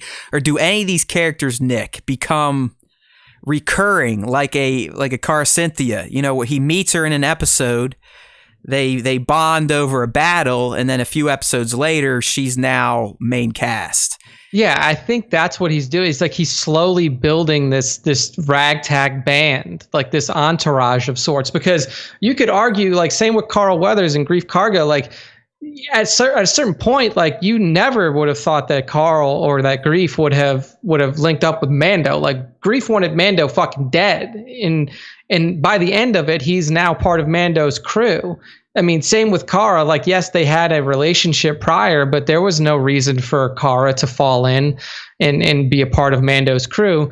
And then with characters like this, with characters like Bo-Katan, with characters like Ahsoka, and, you know, the possibility of Boba Fett or Rex happening here, like, it would all make sense. Keep hitting my mic. That these characters would come together around this common goal of, like, hey, you know, one, we have this Mandalorian who is now on this greater mission to kind of protect this child, this foundling, right? That is now a part of Mandalorian culture, but is also a Jedi. Well, yeah, I mean, let's just start with Bo. I mean, Bo is an easy tie. Yeah. I mean, she at one point had the Darksaber, and she's the one that Moff Gideon more than likely got it from. Yeah, took it from or stole it from. So that could be a quick little jaunt. Sabine kind of falls into that same deal. I mean, she had direct ties with the saber. Her mother was just refeatured in the Clone Wars again, working directly with Bo-Katan, the Night Owls, this, that, and the other thing. So Sabine makes perfect sense. Yep. Ahsoka also makes perfect sense. She's one of the only two named Force users we know during this time period. The other would be Luke Skywalker. I guess there's another one, but we just talked about him. He is literally lost in space. Yeah, lost in the unknown region. So the only named Force users we know are Ahsoka. She checks the box for a wizard. Yes. Mando was put on a mission by the Armorer to find space wizards, right? Yep. Okay, so if Ahsoka's there, we know why, and guess who could also be with her? Yeah, I mean, you could have Captain Rex. Yeah, literally the guy that she just ended one of the most emotional threads of Star Wars stories of all time. So all of these rumors make 1,000% sense for The Mandalorian. And as the chat's reminding us, Nick, trust in Favreau, trust in Filoni, and we do, but this is what goofy Star Wars fans get into. We like to speculate, postulate, predict, and fail. And like, you know, I don't want to get to answering our fan post question too soon, because Matt and I are both going to give our thoughts on it. But like with Ahsoka, with Bo-Katan, and with Tamira Morrison in this play now, it almost makes more sense to me to have Rex there than Boba. Oh yeah, I'm with you, man. I'm still. I think you could work the Boba angle, and it would only make Din a greater Mandalorian character. But I would just, leave him alone. Either let him do his own thing and resurrect him on his own, so you can really give Boba Fett the meat and the time to tell a good story about Boba Fett. Because I don't care what any of you Boba Fett lovers say. Outside of the now legend comics or some of the newer comics, Boba Fett is a putz. He's a putz. I mean, he's a pawn of Vader. He only works for $1. He's not really even that good at it. I mean, Vader ultimately is the one that secured Solo for him by wanting to test out carbon freezing. And he dies like a loser. I mean, literally, he dies in a comedy routine of sorts, like a pratfall, right? Yeah, like literally, and it does have, I think there's the Wilhelm scream when he falls. Oh! I mean, he's given such a jerk-off send-off that you could make the argument, hey, let's not blow the resurgence or the reappearance of Fett in Mandalorian where he doesn't deserve that type of time and exposition. Let's just give him his own thing. I mean, we were apparently going to get that in that Josh Trank movie, which I don't know if you guys have been reading some of his comments, but he's out trying to promote his Capone film. He's like, I quit Disney Star Wars because I didn't want to get fired because they hated me after Fantastic Four sucked and this, that, and the other thing. But I mean, look, they were going to fire you either way. Like, he was right. He quit so he wouldn't get fired. But that Fantastic Four movie was trash. Yeah, and apparently he was nuts, and he's just going out saying a lot of this just to make some headlines. But I don't blame him. Got to make some cash, and he's more or less, this is his last chance to ever make another movie, I would think. Yeah. I don't know, man. I mean, there's a lot of exciting things to think about in terms of Mandalorian season 2 and where we can go, knowing what we know now, in terms of how really even the Siege of Mandalore episodes could play into some of the stuff. I said it in the past. This really kind of tees up the fact that the Mandalorians, Bo-Katan in particular, would know, like, hey, let's just play it out now, right? I'll be Din, you be Bo. Okay, ready? Hey, Bo. My name's Din. I'm in the Armorer's covert. We got fucked up, but she told me I'm now a clan of 2 with this little guy. He's a space wizard. Rumor has it you've worked with space wizards before. Can you help me out? Do you know anybody? I mean, I do know this one space wizard that helped us out immensely in taking back our planet from this evil space wizard called Maul. Okay. And so if you really need to get in touch with her, I can ring her up on the phone.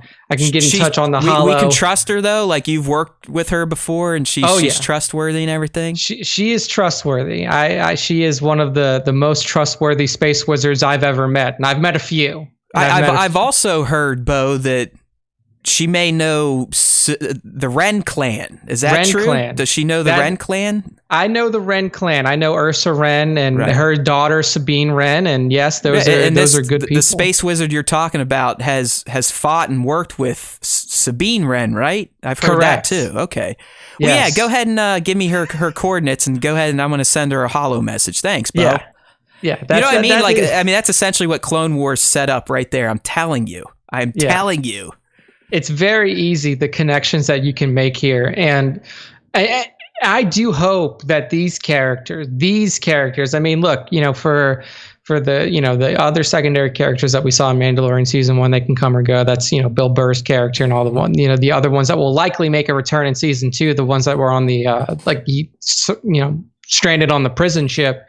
But these characters, I would like to see them become recurring, because Bo-Katan and Ahsoka and maybe Boba, maybe Rex, like those are such integral parts of the Mandalorian society and the story that's being told here, that I don't want them to be just one-offs. Like I don't want Katie Sackhoff's Bo-Katan to have one 15-minute chunk of an episode and then you never see her again. No, but I also don't want them to become, as some of the peanut gallery is saying here, it's like, yeah, all these people are great, but it feels like if we have less people, it'd make the galaxy feel bigger still, a little more ominous, instead of like, oh, you've seen this person in this show, let's go ahead and cram them in. But I think that there's room to make them not like they're not in every episode, but like they're not made to be a big deal. It's just like they're part of the galaxy. If a Mandalorian needs Mandalorian advice, they're going to call Bo-Katan probably. Yeah, like Bo-Katan becomes a contact that he is, maybe talking to. Maybe Katie filmed a few scenes from her house and just threw on some armor, like that type of stuff. She had a green screen behind her, one of those mega screens, and just like, hey, here we go, blah blah blah. Okay, yeah, Din, here you go, this way, that way. Here are your coordinates. See you later. And then he calls her again, episode 8. Hey, I need your help. We're getting our asses kicked. Blah blah blah. And she flies in. There's Sabine. So I guess it's a tightrope they're going to be walking here, but again, the guys in control of this and the gals gave us no reason to doubt the way they tell Star Wars stories. So 100%. These are all rumors. I know a lot of people just, as soon as a site puts it out there, it's going to happen. I mean, these may not all come to fruition.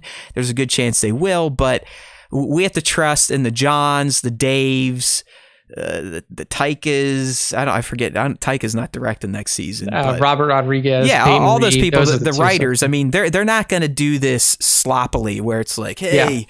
And I hate to say this about George, but I think in the prequels, he really got caught up on everything from the original has to tie back to the prequels. You don't need to make that many connections, right? You don't have to show how Boba Fett was a little boy clone. I mean, it's just, okay. Some of that stuff doesn't need to be portrayed. It can be talked about, discussed. It doesn't have to become a scene. So I have faith this is going to be, it's all going to work out, my friends. Don't worry. Those that are watching the live stream, getting all worried, there's going to be too many characters at once. I think it will be done expertly, and I think we'll all be sitting here come October during the live streams, pinching our nipples and screaming like little girls about how awesome The Mandalorian Season 2 is. Yeah, and just one other thing on this real quick, like the fact that they cast Katie, that it's rumored that Katie is going to be playing this role in live action is top notch. Oh yeah, and if you think about it, that's probably the only one that they could have done outside of Tamara. Yeah, I know everyone wants Ashley to be Ahsoka, and I would give you, I think, Nick, you were talking about it, could they even just do the voice? Yeah, you would essentially have to do like they did with Solo and have Eckstein does all the lines and Rosario, whoever, just mouse them, or she speaks them and then they just overdub it in post. So I mean, it would look weird. We'd have to see how that looks and not in hollow form. But one, Katie Sackhoff is a very she's used to like the more physically demanding. Any Battlestar Galactica fans in here? Starbuck. I mean, She is the perfect female to play a warrior role, right? Yeah. Yeah. So, I mean, it fits perfectly. And then you don't have to worry about that suspension, that further bit of suspension of disbelief where you have an actor that's portraying the live action version different than the person who's doing the voice for it. So just give her a little orange hair dye and she's ready to go. That's just ready. Yeah. Perfect casting choice. So again, we only have 5 more months until we, get to really dig into this series and see if these rumors we're are all true. not dead by October, it'll be here soon, but you never know. If you're living in America, there's a good chance we're all going to be dead. So things are looking. We're not handling the virus so well. We have zero patience, and we're ready to just light this powder keg. But whatever, I'm going to stay in my basement. So, yes, intern, you are right. Battlestar Galactica, the reboot, is freaking fantastic. BSG is it is fantastic. Worth a watch. And while we're on non-Star Wars sci-fi stuff, I cannot say enough positive things about Star Trek Discovery, Star Trek Picard, and really just Star Trek TV in general. Like, if you just want something on in the background that's a little nerdy and not news and whatnot, Netflix now, CBS All Access, pull up some of the old Star Trek TV shows like TNG or Deep Space Nine. I don't know what it is, man, but the Discovery, excellent. Picard was great. We all love Sir Patrick, but there's our side note. So yes, BSG, Star Trek's good TV. Not as good as Star Wars TV, though. And that's because 100%. Of our boys, John and Dave, and all their directors. We already talked about this one, Nick. Mando Season 2 not delayed, so we're going to go ahead and punt that and get right into a juicy rumor, one that kind of got people talking a little bit last week. And that is the fact that our man, Mr. Sandhater, the king of wine himself, Hayden Christensen, might be coming back as Anakin Skywalker in the Kenobi series. Yeah, this is a pretty big rumor. I mean, still putting it like this. There's no confirmation to this. And from what the article says, there's discussions happening between, Hayden's people and the producers of the Kenobi series. Right. But basically, you could see Hayden Christensen back as Anakin Skywalker, not as Vader, from what we've heard in Kenobi. So this would have to be purely in flashback form. I mean, there's no way that you have him back in any other form than Kenobi, either through meditations, through flashbacks, through something like that. Now, do you think they would just keep it as Jedi Knight Anakin flashbacks, like they truly are at that brother level now? So it's taking place after Attack of the Clones. I would imagine so, because it's all going to be set during the Clone Wars and when they were out kind of being the two faces of the Jedi kicking ass all around the galaxy, and how they had that bond and loved each other and helped each other. Yeah, I'm with you. I could see Kenobi maybe just getting so depressed sometimes. He just wants to have positive memories about his friend again. Yeah, and I mean, look, we see him at the beginning of A New Hope when he's talking to Luke Skywalker. He does have fond memories about Anakin. Like, he was talking to him. He was like, it was kills him. It kills him to tell that story, even though it's a big fucking lie. But it even hurts him to lie to Luke about his dad. Yeah, he said he was a good friend. So that in those years, decades of isolation, he's been building that narrative in his head. Like, he has to have that narrative in his head for that ultimate moment when Luke does come to him. Because he knows eventually Luke Skywalker is going to come to him one way or another, and this story has to be told. Oh yeah. So instead of keeping the narrative of this fallen Jedi who is now the scourge of the galaxy, he has to paint the picture of Anakin as his best friend, and Anakin as his brother. So all of those moments are things that we could see in this series. Yeah, the highlights of the shit that made Kenobi almost cry at the edge of the Mustafar Lake. You were my brother, Anakin. You weren't supposed to fucking join the Sith. You're supposed to destroy him. Like that anger at him and the hurt. Like, how could you do this, dude? We were bros. I mean, I could even see it where, maybe Obi-Wan's watching Luke from a distance and he sees Luke do something that reminds him of Anakin. We could have a little bubbly flashback going right to a moment where, Hayden's sitting there laughing. They're joking around almost. They are these brothers, best friends. I'm all for this for multiple reasons. I want Hayden to have another shot at the character. Yeah, 100%. Not being directed by the maker. We all love George Lucas, but I think we all have to admit he is not the best at directing other humans. He's fantastic at weaving stories and creating characters and universes, but he's probably not the best at coaching someone's performance. And performance. Just watch the prequels. I mean, you have an Oscar winner that looks like she can't act herself out of a paper bag. You have a Golden Globe maybe winner, if not nominee, in Ewan also just saying really weird shit. And then Hayden, you got to remember, Hayden either won a Golden Globe or was nominated for a Golden Globe for the movie he did before he got tapped to play Anakin Skywalker. Yeah, I think that was Life Has a House. But like Hayden was a hot commodity in Hollywood. Like he, nominated for one Golden Globe. Yeah, for Life Has a House. Yep, nailed it. And I think at this point, there's been many years. He's taken it on the chin like everyone did that was involved in the prequels. And it wouldn't be George directing him, so it would be Deborah if this is true, because she's still in charge of Kenobi until I guess she has a creative difference with Kathy. But I don't know. I think if given the chance, Hayden would absolutely slay this job. I think it would redeem the prequel version, live action at least, version of Anakin even more so than the Clone Wars did, and it could effectively make me a massive fan of the prequels.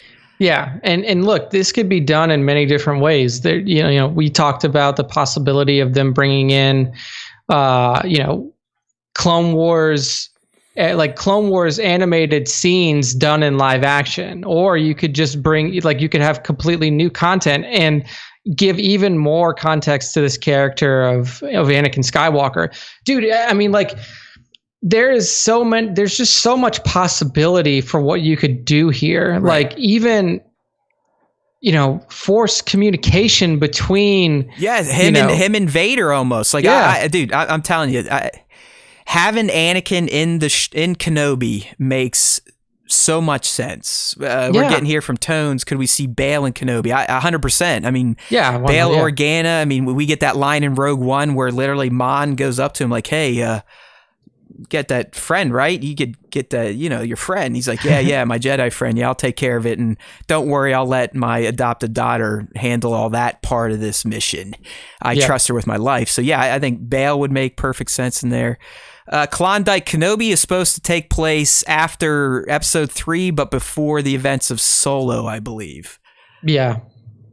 Like young Solo, Corellia Solo, possibly. So, all right, man. Anything else on Hayden coming back? I mean, outside of it, I'm all for it. I mean, there's a point in time where I'd probably be like, ooh, no. But as with anything in life, the older you get, the less hateful you are.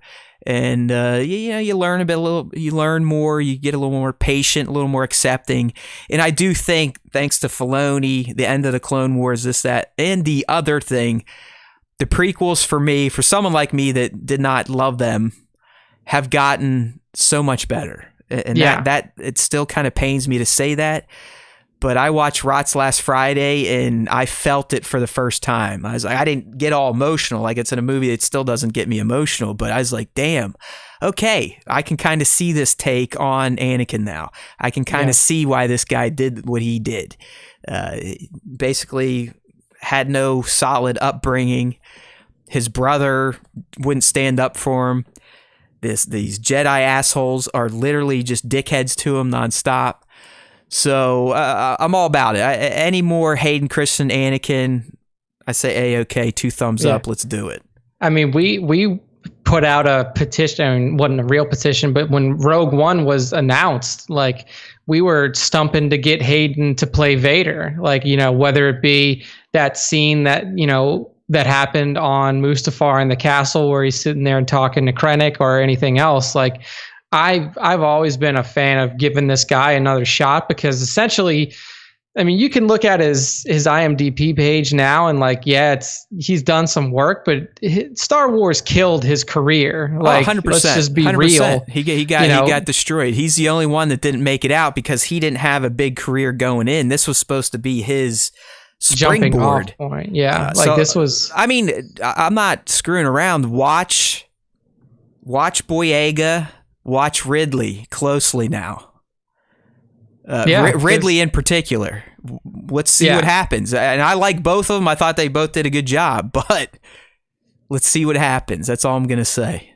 Yeah, because Daisy did some stuff even between the movies. Like she put out a few things. Once she got her Star Wars money, she produced like a little documentary, and then she did the Murder Agatha, on the Orient Express. Right. Yeah. Was that a Christie novel or something? Yeah, I guess. See you, Spencer, later, buddy. Yeah, this is not a quick show. Very rarely are you able to just tune in for the whole thing. I don't blame you. There's times where I think Nick and I want to take a break. But until we get some sponsors that give us commercials, we just huff through this thing. Yeah, we got to push through. But yeah, I mean, it is going to be interesting to see. I mean, it seems like Boyega is now in a spot where like he could potentially pick up another Pacific Rim if he wanted to. I mean, I think he's a little. I don't know. I'm concerned for Daisy. Yeah. I mean, Oscar clearly he was already having a great career prior to Star Wars. So, but yeah, Oscar's Daisy safe. To me is as close as you can get to Hayden as he was with his Star Wars movies. Yeah, they were working in the industry, but this is the first time they're like, hey, hello, millions and millions of people. This is a person that is now going to become a fake person in your mind. And you'll always think they are this fake person. It'll be interesting. I mean, it even happened to Hamill a little bit. I mean, he had a fantastic voice acting career, but in terms of being on screen, he never really did anything again outside of parodies of Luke Skywalker. Yeah, it's just the curse. It's like, it is. It's like a Star Wars curse. If you are the main Skywalker, watch out. Yeah, watch you out. Could be in some watch trouble. out, Daisy. All right, dude. So we've got through all our topics. Now we're into the fan appreciation segment, if you will. We're going to start with our Ask Us Anything. We are not over yet. We're moving into part 2 because you assholes sent in so many questions, which, good for you. You actually listen to us these days. And I do want to take some time to thank everyone for joining into the live stream and really just repping SWTS these past few weeks. I mean, Nick and I, we're talking numbers. We're already exceeding April numbers this early in May. That's because of the fans. That's because of you dedicated nuts in here that have joined in for the live stream. We're getting great interactions on our post content now. And yes, we know Instagram sucks. You can't click on links. Use our bio link for all of our stories. You can get there that way. But we love you. You know that. We hate you. You know that. Thanks for sticking around. Thanks for repping the SWTS. But now it is time to continue on with our infamous Ask Us Anything, which definitely came from our buddy Greggy Mac. So let me do the quick switch over here. Bing, bada, boom. There we go. Just like that. We've got magic. The Slack screen is now pulled up, and we're going to continue on with our questions from last week. Who knows how many we'll get through. Maybe we'll have a part 3 next week because I really feel like I have to take a piss. All right, so we covered one of these questions last week, one of Palpatine's, the whole who would win Mary Sue Ray versus Ahsoka. We dealt with that. Is Ray Palpatine the strongest Force user ever? I would say no, but combined with the dyad, yes.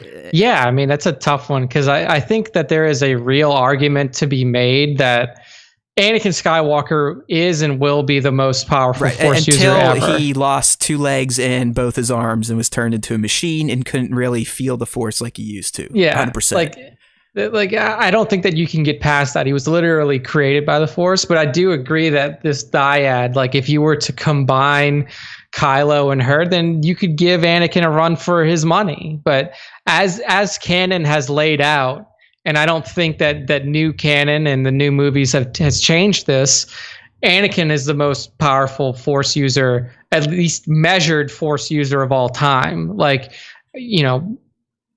who knows about Old Republic Jedi and Old Republic Sith? Sith? we can settle this just on midichlorian count, right? Yeah, exactly. That is now a thing.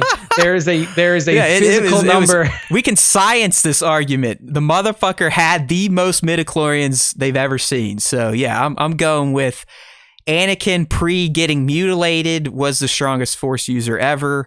Rey with the dyad can trump that. I mean, you understand, old man Palpatine regenerated his entire essence in a rotted clone body by sucking the dyad. Yeah, and he didn't even know the dyad that much power. If he did, he would have just dyaded their asses early on. It wasn't until he got that hit, right? He got that hit of the dyad. That's when he realized, like, oh, this is some sauce right here. So. Yeah, it was good shit. So, all right, Scion XTC. I don't think we answered this one last week, but what is your holy grail of Star Wars collectibles? Did we do that one? We did do that one because mine was. We didn't do Agosto here. Agosto. You say Toasto.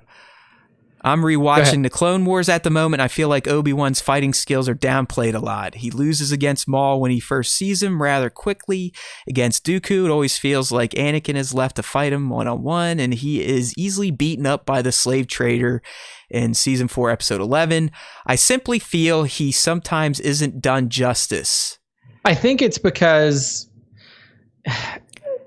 like, it's specifically against non-Force users, he clearly holds back. Like, he doesn't like to fight, he doesn't want to fight, and he's very reticent to fight. And the reason that Anakin is such a better combatant is because he loves that shit. He loves that is tapping into that fighting anger. Exactly. I'm with you, man. I was going to say the exact same thing. I think Obi-Wan is always holding back. I mean, we got to see what an unleashed Obi-Wan Kenobi could do to the Chosen One, for Christ's sake. Yeah, he beat Anakin Skywalker head to head, high ground or not. He beat him. Yep. I mean, Obi-Wan is kind of portrayed as a buffoon sometimes when it comes to fighting. We even got a great moment in the last season of Clone Wars, right? Yeah. Where, Anakin shows up like, oh, you're hiding again, master or buddy, you want me to take care of this for you? It's that kind of stuff. So, here we go. It's a Ghosto. There we go. A Ghosto. There we go. Ghosto. We got it. Cheers to you, Alfie. I don't think Obi-Wan's a big bozo. I think he kind of does it on purpose. Yeah, and I mean, it even comes through, like, yes, in the cartoon series, he's probably farced a little bit more, but, like, fighting against Grievous, and I know that the Grievous lightsaber fight was a little weird in the movie, but, like, that he was literally known as a Jedi killer. Like, he had the lightsabers of all the Jedi that he had slain in single combat. I do love that he gats them to kill him. That's the best. Yeah. I mean, it was, that fight, when it was lightsaber to lightsaber, Obi-Wan beat him. Yeah, he did. Like, he cut off. Yeah, Grievous ran, he scurried away and got in his little wheel of death. So Nick ain't screwing around. So yeah, Obi-Wan's no joke. They just, they can't make him look more powerful in battle than the Chosen One. Yep. Ooh, Liam's in the cast. What are other hobbies you guys have other than Star Wars? For me, right now nobody's got hobbies, but I think that both Matt and I were big video gamers. I still play, on my PC every now and then. I play League of Legends. I'm not very good at the game, but I enjoy playing it from time to time. And then I have this big ass 55-inch TV behind me in this tiny room hooked up to my PS4. I play games every now and then. And then I also like, speaking of big TVs. Go ahead. My 100-inch screen, I just went ahead and rigged it now to where from my money receiver, I can run one HDMI to my projector now and then get access to all my consoles, Apple TV, Roku's, whatever. Gaming and doing anything on a 100-inch screen is better than 55, 65, 75, 85. I'm telling you, people. This screen is the greatest thing I've ever bought, so much so that I'm now thinking of buying a high-end 4K projector for the basement. There you go. So yes, So I guess my other hobby is wasting money on technology. I can feel that to a degree as well. No, I mean, really, it's other hobbies other than Star Wars. Well, I mean, just podcasting, creating content, writing on the web. I mean, I ran entertainmentboo.com for 10 years prior to Star Wars time. I had 15,000 articles, reviews, this, that, and the other thing. So pretty much like most other typical Star Wars fans, I prefer sci-fi fantasy in terms of stories, TV, movies. And in real life, I'm really into technology, sound, high-end TVs, Dolby Atmos, that type of shit. So. Yeah. I also like beer. My girlfriend and I went to 50 different breweries last year. Beer is good. And it's been very hard during lockdown to not just become a full-on lush. I limit my drinking just to Friday, Saturday, Sunday. And it gets very hard to literally not just go grab a Voodoo Ranger IPA right now and start throwing them down. Because if you've been around since the inception of Star Wars Time Show, it basically was Matt is drunk show and Nick has to deal with him every Friday night. That's what these used to be. Yeah. I used to go to happy hour at B-Dubs, Buffalo Wild Wings. I would have about a half gallon of beer, if not close to a gallon sometimes. We'd fire it up Friday night right after I rolled out of the bar, and woo, boy, watch out. Where are we going? Where is Matt going to take us tonight? And we kind of had to put an end to that because I sounded like an asswipe. I mean, I sounded like a drunk loser. I was slurring. It was embarrassing. So if Matt would mix the smoke and the drink, it would be a very interesting show. Oh, that was the best ever. I was tooted up on some beer, and then I had a new vape that I'd never tried, and it took me back to like when I first did it. And Nick literally had to finish the show because I was in space, and I'll never forget. You're like, we were talking about. I think we got like a new shot of Poe Dameron, or it was like a new. It was the Clone Wars tease, and you're like, dude, that helmet. Oh yeah. It's like, wow. You're like, hey Matt. So Nick just gave like this big detailed analysis of a scene. He's like, hey Matt, so what'd you think of that trailer? What'd you like? And I said, I really think the helmets look cool. That's about all I could provide to the conversation. So yeah, the drinking casts have been put on hold, but maybe one of these days, maybe once a month, or if we're feeling like it before the lockdown ends, we might try it again, but you never know. So yeah, drinking is definitely a hobby. All right, Dagobah Days. This is Dakota, the guy that makes awesome dioramas for us toy photographers. Hot take on Obi-Wan Kenobi series for Disney Plus. Okay. Well, Dakota, I think we kind of tackled this, right? Mm-hmm. We just did on the Anakin thing. I think we love the idea of it. We hope it happens. We hope Hayden is included. Because he follows up, which characters would you like to see reprise in the show? I mean, obviously, we'd love to see the Anakin. Bail was a good one from the Peanut Gallery. Yeah.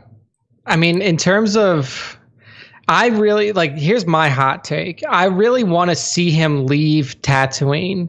Ooh. And I want to see him, even if it's a new Jedi character that we've never seen before, he knows Vader's hunting Jedi. He knows it. He's out there. He's killing Jedi. And I want to see at least for one episode that he's like, I can't just sit here and let this happen. Okay. I have to do something. That is a good hot take. I like that. That's why we keep Nick around. He's the deep thinker here. I just go for the easy stuff. Oh, Hayden, we just talked about it. There we go. I'll take that one. Yeah. All right, up next, we got Tones1138, who I believe is in the chat. If you guys could change one scene from any of the classic trilogy, not including McClunky, to enhance the plot or event taking place, what would it be? God, that's a really fucking good question. That's tough. I'll jump on this. I would change the love scenes in Attack of the Clones, and I'd actually make them watchable. Okay, so we can go back to prequels then. Yeah. I thought it was just OT. Oh, he said classic trilogy. No, I'm stupid. You're right. I'm stupid. Go ahead. Have you thought of something? I gotta rethink now. It's tough. I mean, for me, what would I change in the classic trilogy, man? That's a hard one. Artist Sean Forney just joined up. Going back and talking about Boba and stuff like that, maybe giving him more of a role in that fight, towards in episode 6, you're in ROTJ, you're in the whole, Jabba's palace, cruise, but pleasure barge, everything like that, giving him more of a role there to justify his place and his, why he was revered as much as he was by the fan base. So like not making it to where he's literally buffoonishly killed by fucking blind Han Solo, something like that. Like having him that's a good one. That's a good one. I like that. I'm gonna kind of cheat, knowing what we know now thanks to Tross. I would like a little bumper, a little stinger to tip off that Palpatine made it, escaped the fate. Yeah. Even though it kind of ruins everything about that moment, but hey, it's canon now, so I would like that little nod to where maybe you see, we go to Exegol or wherever he went at first, and you see that clone body take its first breath. Yeah, or even if it's like just like a wisp of the Force that you see, like he gets thrown down the whatever, the pit, the whatever the fuck it is, and then like as the explosion happens, you see like this like burst of like red Force energy or something like that, and then like you see it kind of like wisp away. Yeah. And then like, so even if it's something that like literally does not say like, hey, you see Palpatine's new body or something like that, but you see his essence is still there. It's made clear that something's not right. Like something happened. He may not be dead after all. Yeah. Yeah. So something like that. Or I could even see where they almost mirror the Vader coming to life scene in ROTS, where you see him take his first breath. Mm-hmm. You would see, like I said, the clone. No, he lives. So there you go. That was a good question. I like that. Too bad it took me a while to figure out what you were actually asking because I'm stupid. What do we got next? Oh no, I moved my Slack all the way down here. Oh, back to Papa Palpatine. How do you feel about people being hired over the way? Okay, geez. Okay, who knows? We'll skip that one. Would you like Kennedy's contract to be extended? Okay, I'll talk to this one. No, at this point, I don't think she's earned an extension. I mean, you've got declining sales in movies. That's technically what she's responsible for. You got to, in the end, all this stuff's about making money. Let's not forget that. I mean, yes, it's for our entertainment, but the people that make it, they're doing it to make a buck. But I don't think she's showcased over this time, this contract length, that she is the right person to lead Lucasfilm. There's been too many creative differences. There's been too many firings, and they've changed their game plan too many times. I mean, for a company like Disney to go from, we're going to be releasing movies and solo standalone movies every other year all the way through 2021 to, we had one bad release, we cancel all this shit, movies aren't happening again to 2022, and then we're going to take multiple years off in between them. That's a major fail. Okay. Yeah. That is a major fail. And people like Kathy, Bob, those are the ones that should be held accountable. So I don't think she's earned an extension. I will say that it's hard to find somebody to replace her. The only person that I think that could do that job would be Kevin Feige. And we know that he's involved in some way, but we don't know the level of involvement. So if they were to, to fire her as president of Lucasfilm, then the only person that could really take that spot would be Kevin, because there's nobody else out there other than Dave that could really do that job. I don't think Dave wants to do it. That is not a creative role. No. I mean, it's a shit role to run Lucasfilm and then be the producer on the movie. You're essentially the one that says yes and no to people's dreams, wants, this, that, and the other thing. It's a suck job. It's not. I don't think Filoni would want that, but no. I would love if he had more control over the narrative flow. Yeah, the creative content. Fuck this story group. Who the fuck are these people? Dave Filoni should be the story group. All these other bums, see you later. Yeah, I agree. Like, you need a more controlling entity that does kind of police the narrative, I think. And I think that's what was missing in the sequel trilogy, is you didn't have, like, I think if you would have kept the same format that you did, you go JJ, Ryan, JJ, but then you say like, but you actually have guardrails on the narrative and like you police some of the shit that's happening, then I think that you're in a better spot, even with different writers and directors on each movie. in terms of Kathy, I think that, I don't know what her contract length is, but like I said, if you're going to replace her, I think the only person to replace her is Kevin, and he's already on the Star Wars committee in some way. I mean, you have to remember that Kathleen isn't some Disney pawn that was put there when the acquisition happened. She was president of Lucasfilm when Lucas owned it. Like, that's what she didn't change roles. They all worked together very early on. I mean, yeah, through Spielberg, she was working with Steve, and then, George did Indy, so that's how they got all mixed up. But yeah.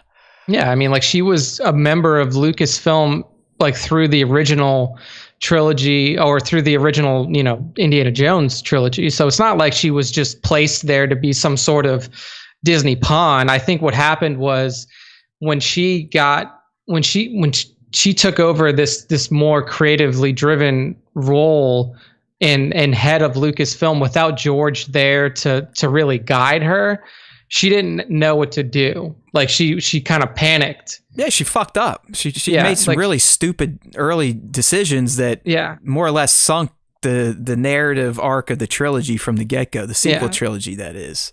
So I think that she still has a place at Lucasfilm, but I don't think that she should be in that role that she was for the just deal with the business stuff, Kathy. Yeah, because that's what she was always. Yeah, stay out of the story stuff. That's what she was. Like, she was the head of the business division of Lucasfilm. She was never the one that said, like, hey, creatively we should be doing this, or like, here's who I want to direct these movies. Like, she was thrust into that role when this acquisition happened. Like, business wise, I think she still does a very good job. Like, regardless of what you want to say, like, Rise of Skywalker made over $1 billion in the box office, and that's with literally nothing but negativity surrounding that movie going into it. People wanted to burn it to the ground. Like, there was not a lot of positive sentiment outside of like hardcore sections of the fandom and stuff like that, and it still made a lot of money. So look at Wild Wing. You guys need an extra show for Q&A. That's right. All right. Well, we'll have to start taking tips and handouts for that type of stuff. We can only go for so long. We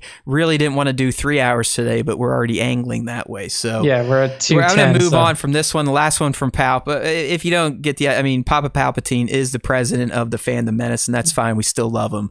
Is the Force female? The Force is for whoever the fuck wants to use it.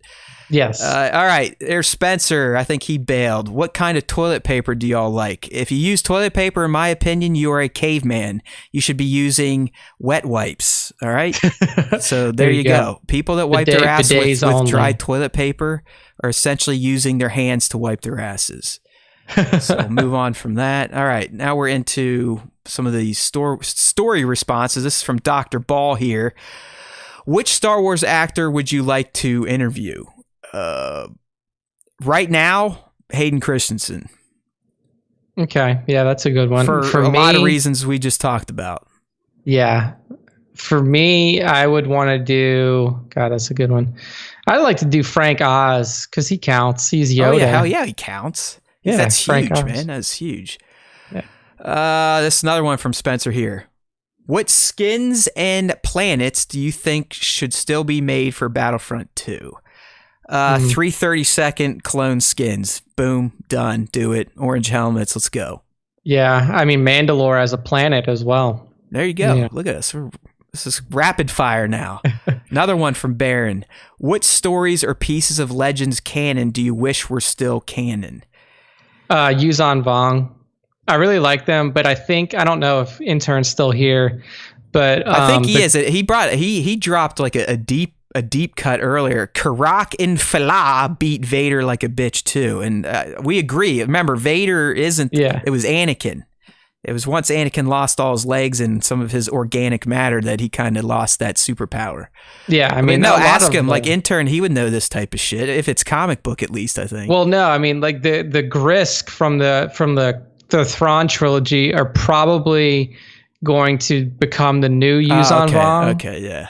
So that's like the new, like, hyper intelligent sentient alien race. I'll have to cheat here because it's well documented that me and the old Legends EU, we didn't really fuck around with each other too much because it mostly required reading, and that's really not how I consume Star Wars.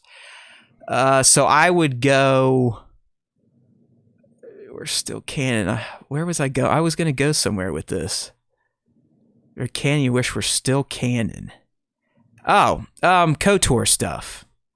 Yeah, I mean they're like they like slowly canonized Revan sort of. Yeah. But I think Malak and Bastilla and all that stuff still kind of out on the outskirts. Yeah, like that core narrative of, you know, like even the Mandalorian Wars are kind of canon now, like the KOTOR era Mandalorian Wars, but like bringing in like the actual character like Bastilla and, you know, fucking Malak and Karth and all those people. Yeah, I agree. Right. Yeah, Malak's the man, half face boy. This is from Optimus Crime. He's a loyal listener here. Which two characters would you most like to see an anthology film based on? I would, at this point, I'd like to see them finish Solo. So, yeah. I mean, and I think a discussion from today, just to kind of give him his due and maybe give him some legit street cred, would be Boba Fett. Yeah. You could do, you know, Boba Fett and give him either a foil or, you know, like some sort of secondary character to play off of. I mean, just like what you mentioned, Revan and Malak. I mean, fuck. Oh, yeah, Jesus. See? Again, Nick again is the smart one here. Hey, Liam, you missed it. We asked your question. You missed out. Snooze, you lose, buddy. You got to come back in. You're going to have to listen now to you got to rewatch the whole 3 hours of death tomorrow. Yeah. There's another one from Optimus. If you were a Jedi who survived Order 66, what planet would you hide on? Shit, that's a good one. I'd cheat. I'd probably hide on Tatooine or Dagobah because I know that those are good planets to hide on. I know. It's like, oh, fucking if Yoda's on Dagobah, I am there. Because his force energy is going to overshadow ours. Yeah. So even if someone found it out, they would show up and only see his luminous being and not ours. Yeah, and I think here's an interesting one. Like, and this is something that, well, I don't know, because if you went to Malachor, then they would be able to easily pick out the one source of light that's on Malachor because it's like a mostly dark side planet. Mimban. Mimban. Everyone likes Mimban troopers in this. So yeah, we'll say Taris maybe, because Taris is kind of like I don't think Taris was completely destroyed in KOTOR. I think it was mostly destroyed. I mean, there's a ton of different options out there. Hoth, yeah, like hang out with some like Mappas. A really desolate planet. Like there's nothing on it. Dantooine's kind of in the middle of nowhere. Navarro.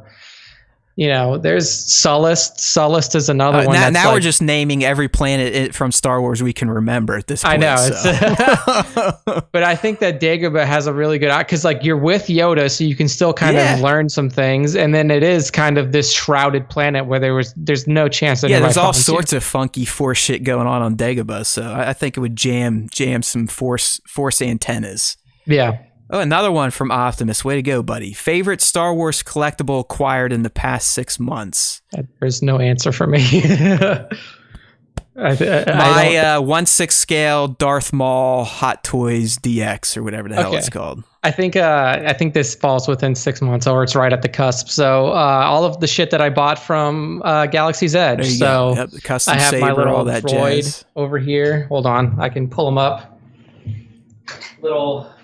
Little droid buddy that I built in Galaxy's Edge, and then my lightsaber, my custom built lightsaber from Savvy's workshop. There we go. And another one from Optimus. This guy did his homework. Favorite Star Wars book or comic arc?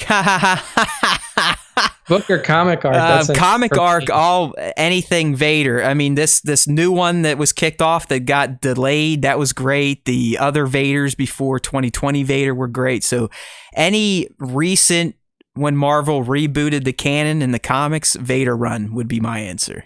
Bane Star Wars book series was my favorite because it gave you so much information about this time where there was open war between the Jedi and the Sith. And this isn't like, you know, we're not talking about Darth Revan time period because this happens like 3,000 years after Revan. So this is just like literal, like the Brotherhood of Darkness and the Jedi battling out in massive numbers. You get to see the formation of the Rule of Two.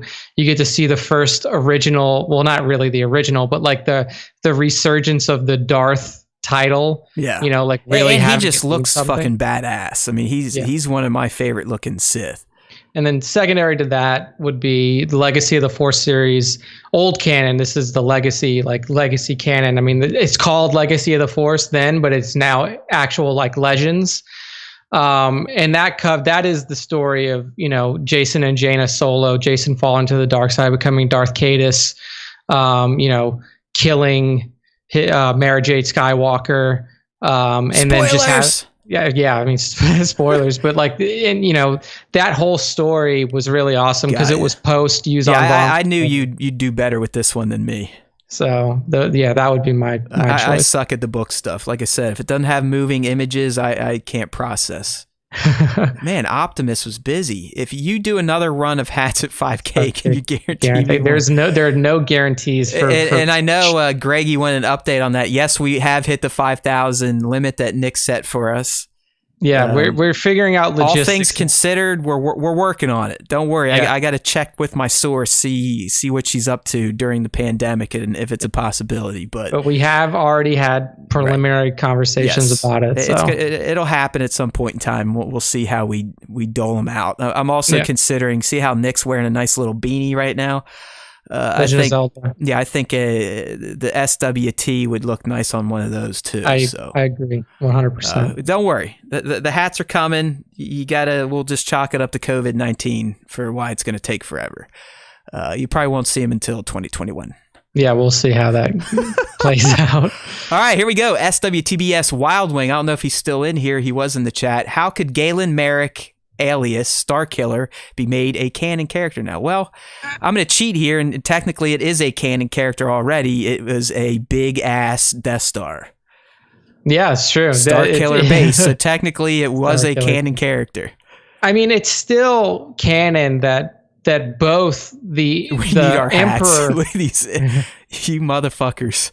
What did he say? It's Klondike. We need our hats. Look, we'll try. We can try. I mean, but it's not going to be something like where we did it from our celebration run, where it's right. Like it's not going to be next week. Is all. Well, I'm saying. They're not going to be free. You have to buy them.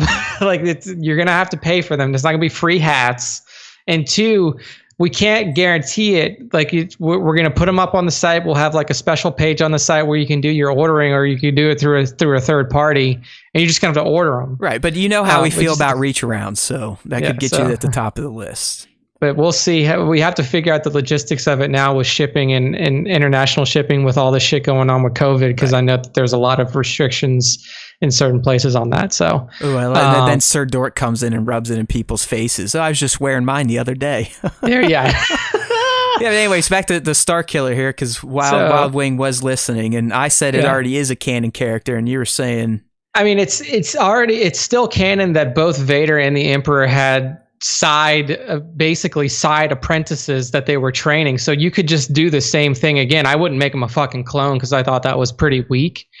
Like, you know, what they did in Force Unleashed 2, but like you could literally bring him back as a former apprentice to Darth Vader again. Another way you could do it, I mean, Galen Merrick. I mean, there's a ton of different ways that you can make a character named Galen Merrick. We had Galen Erso, right? Yeah, I mean, Galen Erso was essentially a callback to this guy. I did like the character of Merrick. I mean, that's a game. I know sometimes we get into remake city in video game land now, but I would love a pure-on remake of Force Unleashed 1. Yeah, like just bring it back, Unreal 4 engine, like blow it out the water. Like do a Final Fantasy 7 remake job on that thing. Yeah, so I think that they could literally just make that story happen again the same way, except remove all the clone bullshit. Yeah. Up next, favorite Black Series figure. This would be all from Matt here. Yeah. At this point in time, it's either going to be the standard 6-inch Mandalorian, like the non-Beskar, or, and this counts because it is Black Series, the hyper real Vader. I think that, I mean, I really like that Black Series JKR, Jedi Knight Revan, that you've used in the past. Yeah, it's just that he's got that rubber hood and you can't really know his face, but he does look pretty good. Yeah, so that's my pick. This is my favorite one. This from Nina Splash. Hey, please check out my page. My 2021 calendar goes on sale soon. You got it, Nina. Yeah, we'll do. And that does it. All right. So that wrapped our second official round of the Ask Us Anything. We'll probably try that again here in another few months just to build up some questions again. But a new segment, and a reason why we are now doing 3-hour shows at this point, and it's a great one, especially the way you guys reacted to the question this week. But we've got Nick's question of the week to get into, and this week he asked a hot one that garnered us over 100 responses, dude. So over 100, like almost 150 responses, which is just like the first one, 113. The first one that we did, we had like 20, 30 answers. This one had 113 responses, which is fucking crazy. So as to save time, we can't go through all of them. I grabbed some different responses here. So first off, appreciate everybody doing that. I mean, this is the stuff we always talk about that makes us happy. You know, remember for Tinkerbell, if you clap, she comes to life, that type of stuff. If you interact with us and actually show that, like, hey, we listen to you guys, we like your content, we're interested in what you have to say or what you're asking us, this is fantastic. It's better than money. Mm-hmm. So thank you for that reaction.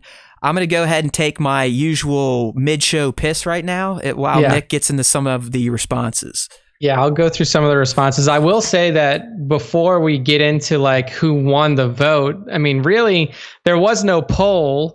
But after reading through damn near all the responses, it was pretty split. Like people were pretty happy to have either Boba or Rex in there. So I picked out some different comments from, you know, some people who responded. Obi Ferg Kenobi here says Boba Fett, we need to see more screen time of him. Interesting to see how it would play out with Mando. So somebody for Fett wanting to see more live action Boba Fett, and this is, you know, kind of harkens back to what Matt and I were saying is, you know, we never really got to see too much live action Boba, so having him in there could be a good way of reintroducing him to the fan base. Astonishing Pix says both, but I'd prefer Boba because I know he's not going to be dead for a lame ass reason. Plus, he's my favorite character, and I would want to see a bit more of him. That was one thing that came up a lot. Was people were concerned that with Rex's increased aging, that he would be either dead or that he would be almost to the point where you couldn't really use him as a character anymore. This would be 7 years, at least 7 years, maybe 8 at this point for season 2 post ROTJ. We know he made it to ROTJ as an older fella. He's still going. He's still going. So, I mean, you couldn't have like a battle ready Rex, whereas you probably could have, you know, like a 50-ish year old Boba who could still tussle. But that was something that came up, is that they thought Rex would be too old. So this is Liam here, Liam Samard. I think I might honestly want to see Boba just because we have seen more story. We have seen more story about Rex. You've already seen him come full circle. And it's time for Boba to get the live action kind of love. So he's a Boba fan. I didn't read that exactly. That was really fucked up. My brain just stopped working. No, we've hit the mark where we're gonna start sounding like we are drinking. Yeah. So just deal with it. Yeah, a Sith load of Lego. This is one of our people that's been featured in the top 5 a lot. Boba would be a better fit for the Mandalorian. May have changed his ways and help Mando. So this, you know, Sith Load is talking a little bit about what we were talking about earlier. Do you want to see him, you know, be a combatant, like a bad kind of influence and fight Mando or help him out a little bit? So, you know, Sith Load is saying he might be helped or be hired by the imps. He said he would much rather prefer this. And it would be a hell of a battle. Rex would be a very old man, and his role would be very limited. He wouldn't be able to fight as the ferocious clone captain or rebel he once was. So Boba for Sith Load. Bunch of people that hate old people. I know, right? Here. It's just like these motherfuckers. Once you hit a certain age old. To these people, you're useless. You're useless. Yeah. Rust Belt Collector. So I don't know if he's still in the chat. He says, "Give me Fett." I think it would be more smoothly with the Mandalorian. It would fit more smoothly with the Mandalorian storyline. I'd rather see a standalone production cover any live action appearance of clone troopers rather than a simple cameo. Since the clones are my boys, got to do them justice. Through that time for a live action clone film may have passed, as Morrison is much older now. Again, they hate old people. They're saying, fuck all these old clones. Kingdom of Weird, Rex. Yeah, so he's in the Rex corner, as it now seems so much more relevant to having Ahsoka in the show. To see both of them in any live action would be so good. And that's kind of where I was leaning towards. I really think Filoni has been setting all this up through the Clone Wars, through season 1 Mando. I think it's inevitable. Yeah. And then last one that we'll read for this. And look, if we keep getting this response, we'll up the number of responses that we read, but I can't read all 113 for this episode. It ain't going to happen, but keep participating, because we're going to start doing more just engaging. Hey, what do you think of this? Or as Nick said earlier, maybe we'll do a poll, just stuff to kind of keep fans engaged with SWTS throughout the week when we're not sitting around doing this live stream circle jerk with each other. Yep. So this is last one here from Stormtrooper Pete. He's in the Rex corner as well. He's an integral character in Star Wars, and we know that he was on Endor. And given the recent events in Clone Wars and, of course, Rebels, this would be an excellent continuity / fan service. And he put like the little grimace face for fan service. Some people hate fan service. I am not one of those. Having it be Boba Fett would be great too, but that takes away from the key characters of The Mandalorian and would require a deeper backstory on his storyline after ROTJ. Certainly not saying we can't do that down the road. So he's just saying, like, especially now, like, and then Matt, we can kind of give our thoughts briefly on this. I mean, now that we have this Bo-Katan rumor, now that we have this Ahsoka rumor, now that, we know that Tamira Morrison is in it, and we know that Tamira Morrison can not only play Boba, he can play Rex, he could play whoever the fuck that he wanted in terms of clones. I'm kind of leaning towards Rex, because you would bring back the big duo from Clone Wars. It makes sense that Rex would be involved in this time period, and to see him back with Ahsoka again would just be such an awesome moment. Even we're talking 40 years almost after the episode. I'm with you too on the Rex thing. As I just said, I really think Filoni's been laying this trail in place. I mean, the whole fact that we got the Darksaber tease at the end of Mandalorian, let alone the ties to Mandalorians during the Clone Wars, seeing Death Watch come down and save Din, and just how specifically he made Ahsoka be Bo-Katan's contact in these last 4 episodes, and what Ahsoka did for the Mandalorians and Din's mission. Everything to me is kind of leaning towards Ahsoka's appearance, which would mean Rex wouldn't be too far behind, because as we saw in Rebels, where there was an Ahsoka, there was going to be a Rex. And I think another good thing to bring up here with Rex is that it would give a really interesting perspective on how Mandalorians treat clones. Because, do they welcome them? Do they openly welcome clones into the now scattered Mandalorian conclave? Or do they still look at them as like, dude, y'all are clones. Y'all aren't real Mandalorians. There's nothing that you can do to get in our good graces. Like, that dynamic would be interesting. Yeah. So there we go. Anyways, thanks for participating. We appreciate it. That lets us not feel like the big losers that we think we are in the Star Wars fan podcast arena. Whew. All right, man, deep breath. We're rounding home. It is that time. It's the reason most of you are probably still sitting in here as you have like these glossy eye looks and you're going, why did I do this today?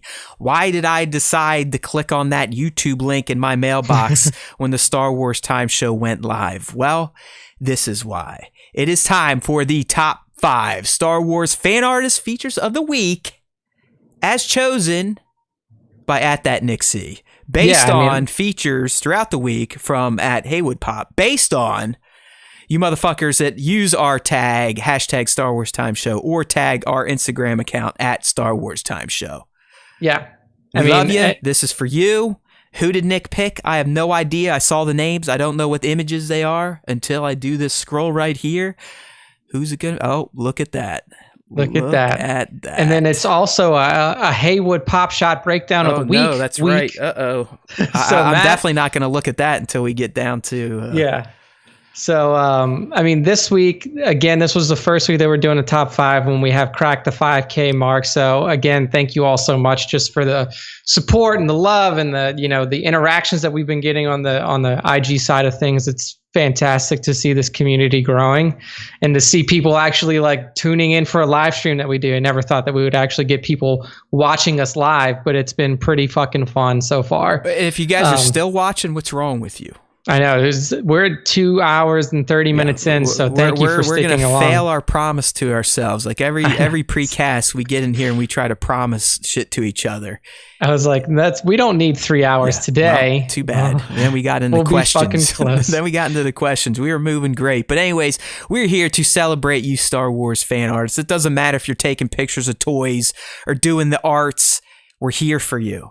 And that's why our man right here, one of the greatest Star Wars fan artists on the planet, if not in the galaxy, and that is Daz Tibbles with this mashup of, I think this is just work he's done before. Like I've seen a lot of these. He just created a mashup poster that features the Mandalorian, and you got some Boba Fett in there. You got the Slave One, and you've got the Razor Crest. Yeah.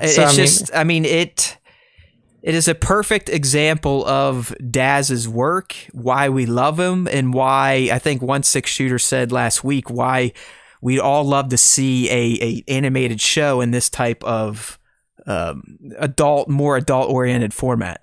Oh yeah, I mean the type of work that Darren puts out on a regular basis is just stunning. I mean, his style, his artistic, license that he takes with these characters, and the way that he can really, like you said, take somebody, take these characters and give them a more adult oriented style, make them look more visceral in the way that they're portrayed. It's just beautiful. I mean, I could see Matt having this tattooed on his back. Like this. Yeah, I was just gonna say. I mean, this is any of Daz's work. Just right here on my face, this side of my face, I'll Post Malone myself. It doesn't matter. I mean, look at this artwork. It's fucking crazy, dude. And the best part is he animates in this style too, and it is so fucking boss.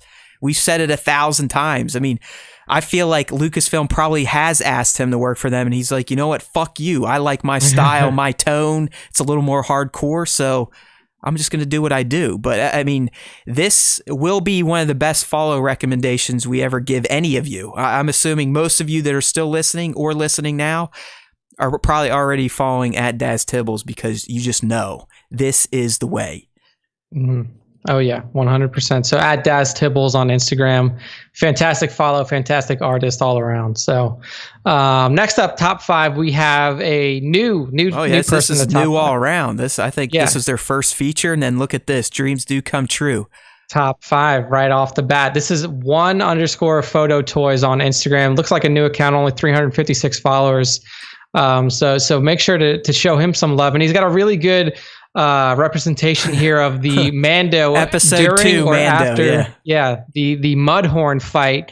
So you have the Din Djarin figure completely covered in mud, laying in a pit. I mean, it looks like the environment that One Photo Toys has put together here almost looks pretty fucking close to what we see the Mando actually fighting in the show. Like I don't think there's any trees, but like it's pretty fucking close. And the pose is great. You see the pistol that he has there covered in mud, and just the way that he was able to literally, weather and cake this character in mud. It was a really fun portrayal. Oh yeah, and that's what drew me to it at first. I mean, first use the hashtag, so good on you, One Photo Toys.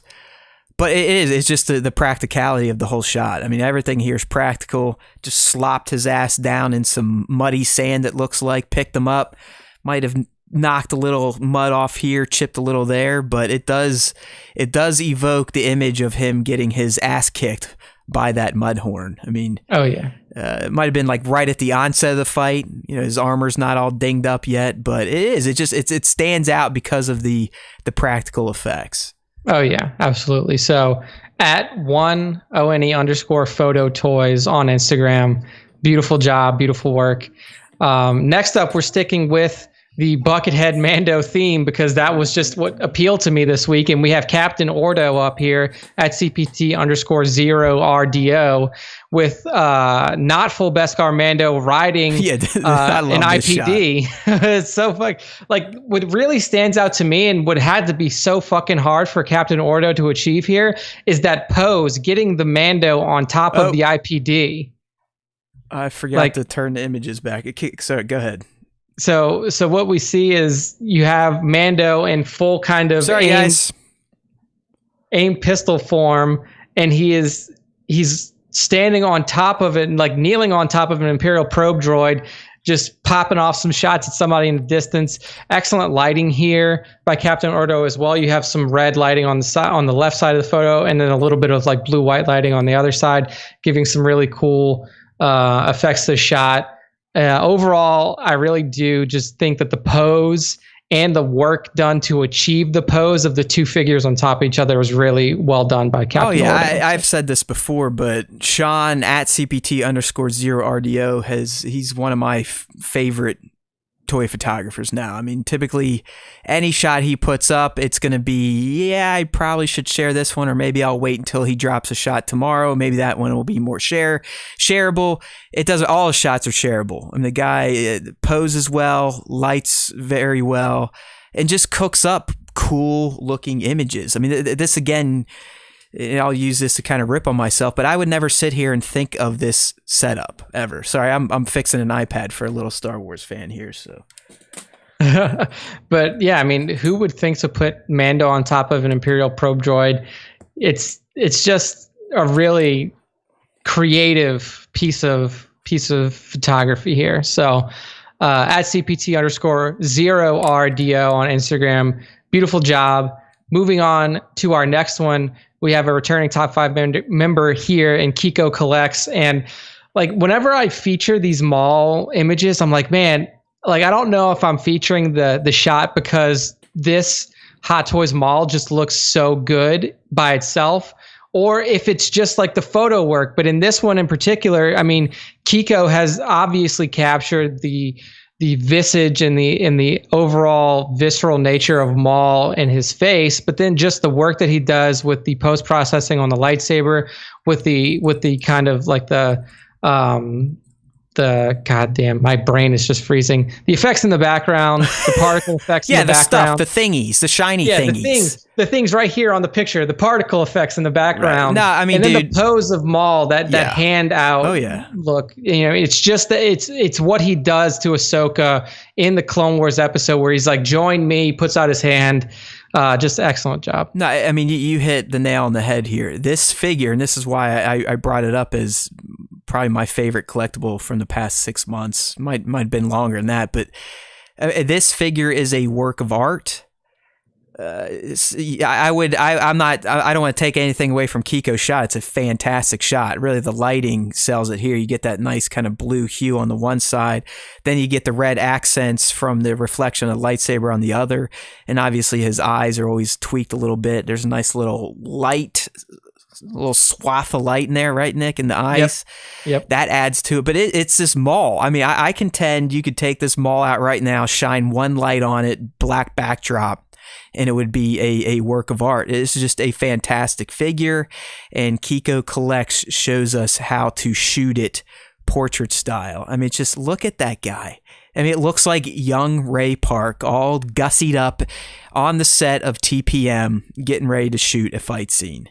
Oh yeah, dude! It's a fantastic portrayal of this character, and Kiko really did capture that. They're questioning your term sparks.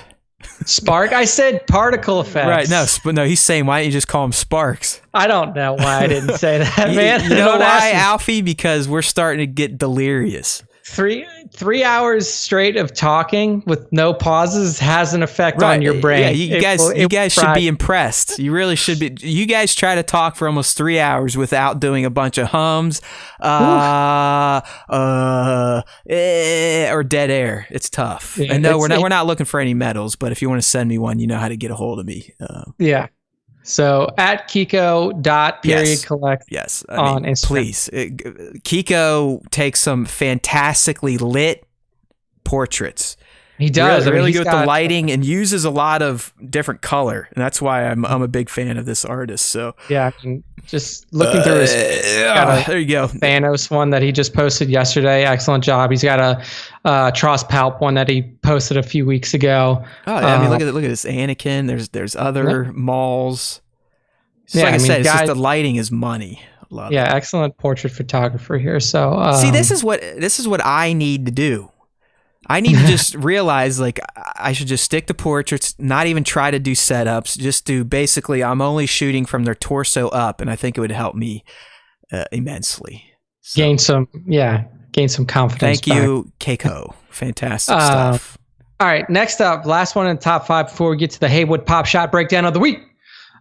Is from Hans Greedo. I believe Hans Greedo has made the top 5 before, but it's a really cool shot because it's a figure and it's a featured figure that we don't really see too much of, and it's Tusken Raider with a bantha in the background. I like the bantha up there. I know, just like the bantha hanging out. And then the Tusken Raider with his long rifle sitting on top of a canyon. And you could almost imagine that this is one of the 2 Tusken Raiders that was talking up on top of the canyon as Luke and C-3PO were going down the gorge looking for R2-D2 and A New Hope. Matt, what you don't know is that Matt on the side does the voice of Tusken Raiders. I just spoke some Tusken for you. Now you got to figure out what I just said. So Matt, for this figure here, is that soft goods? Yeah. These are actually great Black Series figures. I think they're maybe 2 or 3 years old at this point. But yeah, they have the nice cloth cape. I mean, they have soft goods throughout and some rubbery plastic stuff underneath. But obviously, they've got those iconic looking faces and heads. So yeah. These when they came out, these were fun to shoot. Obviously, for people that are better at setting them up, came out with some really great looking shots in the sand. You know, you got particle effect action, light ray type of shots, atmosphere aerosol. They are fun to shoot, but I doubt I'll ever bust mine out because the way I roll, once I shoot a figure, that fucker gets locked up, so I don't have to think about shooting it ever again. That's just how I am. Like, I can't handle it. Yeah, you can't relive the memories. No, and it's stupid because I think if people knew how many fucking figures I have, and some of them are hard to get, some of them are awesome looking. Like, I've got almost all the figure art Star Wars, and they're just locked away in a glass case. I'm never going to take them out again because I don't want the pressure of taking a shot. What Matt does not tell you is that secretly he's building a museum of Star Wars figures, and eventually he's going to open up his basement. People have to pay $20 to come in and walk around and see all of these figures that he's got down there. But yeah, Hans Greedo, excellent job. I also like the way that he got the sun right behind the bantha. Yeah, I mean, this is a very natural setup. I don't think there's any outside light. This is probably at dusk or dawn to get that low hanging sun kiss, and just no frills. And sometimes no frill shots are the best. My last 2 shots were no frills. They're Anakin Skywalker as Vader, just out in my yard again, catching some of the light and dousing it with atmosphere aerosol. Yeah. Some of those you can already see on the side panel of Star Wars Time.net. Sir Dork bailing out. See, we're getting them all to quit now. They can't handle. They can't handle the marathon. We're tapping out. All right. So at Hans Greedo, give him a follow on Instagram. Excellent work here, my friend. And this brings us to the final. No. I always get scared. The final Here we segment. Go. Oh, okay. All right. That's not too bad. The Haywood Pop Shot breakdown of the week. All right. Matt, tell us what we got here. So what we're looking at, the Hot Toys Return of the Jedi Luke Skywalker, not the one that they released after this one that had all the accessories that we wanted. So fuck you, Hot Toys, to start. This was done in my backyard. The backdrop there are just some stones I had laying around, and this is on a plastic table. I think I have a piece of black cardboard behind it to make sure no light was peering through. And kind of my vision for the shot, which never really gets executed in the final deal, was This is more or less the moment Luke finished building his green lightsaber. I was going to ask you about that because it does very much look like that deleted scene that was shown during that celebration. Right. Where, if you I don't know when you were looking for this, Nick, but around this shot, I would have had others from this setup. And I did. I kind of had him with his hood on, reaching towards R2, trying to mimic that scene. But sometimes, because I'm not great at recreating scenes, I like to envision, hey, what happened off camera, right? What didn't we see when Luke was putzing with this lightsaber? So this was kind of the idea behind this setup and the pose, is like, he has just built it, he ignited it, now he's looking at it, realizing what he has to do. Like, at this point, he already knows that, you know, he's about ready to go on this big rescue mission for Han. Yep. But I think deep down, he knows ultimately that he's going to have to face his father again, and this is going to be the tool to do it. Yeah. So that was kind of the inspiration behind the shot. Do other people see that? I don't know, but that's kind of why I set it up this way and took the shot. In terms of the quality, this was when I was still learning my lightsaber VFX, so it's not quite as perfect as I like it, what I use these days. I think the blade's a little too clear, if you will, Nick. Like the core of the blade's a little too clear. It's not fuzzy enough for me. There should be more light washing from the blade. Yeah. I don't know. It's just it's a basic Haywood Pop portrait type of shot, though. I mean, this is kind of what I do. It only got 134 likes. It probably only deserved 134 likes, to be honest with you. It's really, the lighting's not that impressive. There's not much atmosphere in it, and outside of just a great looking Hot Toys figure, it's like, okay. I mean, I think you did a good job of the light diffusion on the background, because you look at those rocks in the back and they're all lit green, like the lightsaber using color, lume cubes for sure. I mean, I can light green. It's when I try to light blue lightsabers with lights that shit gets fucked up in post. And I'm sure if anyone's still in here, if you're a graphic design genius, for some reason when I shoot in RAW with blue light and then bring it over to my iPad, Mac, whatever, when I import it into my photo program, it turns that blue light into purple, and it drives me fucking nuts. So I think the next time I shoot in blue, I'm just going to set my camera to shoot in JPEG, which isn't ideal, but I will be able to control that blue light. So, you know, I mean, this is, I would say at least 2 summers ago I did this shot. Probably the summer of 18. Oh, you put it out January 2019. Oh, yeah. So this is totally summer 18 then. 100%. Yeah.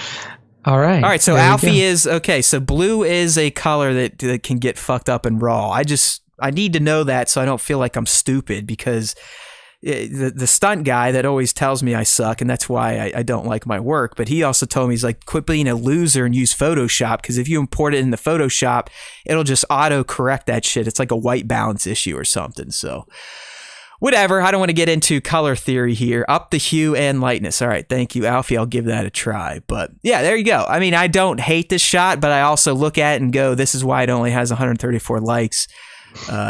Nothing too dynamic about it. It's more of a portrait, and I should have just pulled in closer on it, maybe. I don't know. It's a great figure, though. I mean, it's a fantastic Luke. But like I said, I screwed up and got it before he shipped with his deleted scene poncho. He had his Endor garb they shipped with it, so I got fucked. I mean, it's definitely a good looking shot. So, well, there you go. I mean, that's the end of it. That's the Haywood Pop Shop breakdown of the week. Yeah, there you go. There's an ad of some women in bathing suits to close out the show for the live stream. There we go. And that's the Star Wars Time show for the week. Matt, bring us home, sir. That is right, my friends, and boy, was it fun. I do like these live streams, but I don't know what it is about them. For some reason, it guarantees we're going to go 3 hours. Maybe that's because we get distracted with the chat, but that's why we're here. We are here to engage with like-minded Star Wars fans. And if you're like-minded, it means you're probably a little off your rocker, because at least when I'm talking about myself, the screws are loose, but I'm sane enough to function in normal society. So at this time, you know what it is. There's always time for Star Wars time, but there's always time for the Star Wars time dance, right? It's time to do that dance. And what is it? Well, this is when we go to StarWarsTime.net. Look, we're right here. You can see it. right here in the video version of the cast if you are watching on YouTube. And if you're a first-time listener, or if you're someone that's just been a lazy ass, right? You've never taken the time to help your bros out from the Star Wars Time Show and check out their website or subscribe to their podcast or subscribe to their YouTube channel. This is what we do right now, right? StarWarsTime.net. You get here, look, subscribe to podcast. You hit that, you can pick your platform of choice. We've got them all. There are no more excuses. No more excuses.